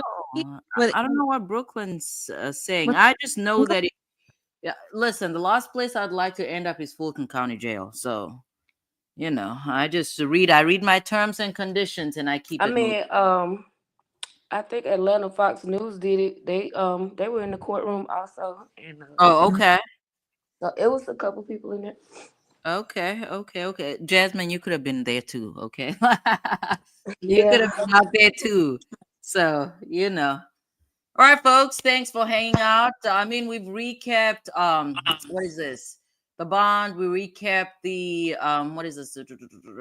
The plea that Shannon entered. It's fantastic that, okay, so Brooklyn says Flesh of the Gods was the best stream. I really like that guy's channel. So Shannon gets to go home. Jasmine's going to, find out. Yeah, find out. Find I out what's don't going know. on. Just playing with you, Jasmine. I don't actually. I mean, if you came up here and spilled information, that's your business. But I don't expect you to say that. I just say crazy. I say crazy stuff all the time. Yeah, but as far as who's this? Kendrick. I don't know. I don't know. There are a lot of factors to consider there, but I still think that it should be available. These are available offenses. It's going to come down to the amount, and obviously, it's going to come down to what they do with that warrant. So, Well, like Ali said, hopefully it's not even anything or something minor that they can resolve. And I think once they confirm the residence or whatever will make Judge McBurney feel, comfortable with his residence and it's not connected yeah. to anyone that he shouldn't be necessarily associating with right now. I think he'll do it. He'll grant it. It looked Yeah. like he was leaning towards it till he heard about that warrant. Yeah. So what would you ask for? Like $1,000 bond, $500? No, they wouldn't do that. He You asked have for to be. 20,000, but I know Yeah. he would. It was gonna be no 20,000. It was gonna be more than that. Ah, okay. Yeah, you'd I have think the to state, if be. the state didn't want to bond, but they wasn't gonna they gonna fight 20,000. Wow. This is Judge McBurney though. So for me, what I've observed of him so far, he's been reasonable. Okay. So unless he has the sense that these folks could afford more, but that should not even really be that's my problem with bail bonds. That should really not be the consideration. The consideration is whether Kendrick will come back to court and what the measures should be, what measures should be in place Mhm. to secure that attendance. So if the judge is of the opinion that $20,000 is going to do it, then so be it. If the judge believes that it has to be lower, then it's lower. If it's high, I shouldn't be higher. That's a lot of money. But I don't see um, why he would flee though. Why he you would don't know be what? I don't see why he would be a flight risk though. Like where he gonna go? Right. Miami. He's not from. That's what the prosecution probably should have concentrated on. His Um, family here. I thought he is. No. Didn't He's from judge say he's Miami. from? Oh, but he lives in Yeah. Fulton County. I Yeah, don't he know. lives. He might be. I don't know. He might Mm. be up somewhere. But again, the other consideration, whether he is a danger to the community, those convictions again, those That's are based off of what he did in 2015, doesn't or matter. him protecting himself in jail. That doesn't make him a danger to society. No, these are. I believe this were on the outside because those were firearms That's convictions, still okay. That was 10 years ago. and he pled guilty. No, the reality. This is the reality. People can change. This is sure, but that's also the problem. That's also the reality of having criminal convictions. That is the reality of entering into plea agreements with the state. That's what happens. They bring this information back any chance and every chance that they can.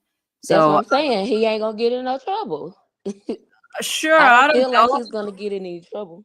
Yeah, sure. I mean, I don't want the man to get in trouble, but if we're being objective, because I keep saying I have no dog in this fight. I don't know none of these people. I watch this specifically for the arguments. I watch it as far as the legal aspect is concerned, but as far as the convictions are concerned, those are not to be made light of because those are serious convictions. Um, but anyways, we'll end it here tomorrow. I don't have a time. I want to give you a time, but I first want to check out the WTF. Why do I keep saying Friday? It's not Friday. WTF, WTF. Am I confusing it with T? Where does Friday? I don't know where Friday comes from, but Wednesday. WTF Wednesday. Wednesday. right. So I want to check that out for a little bit. Jasmine says it starts at 7.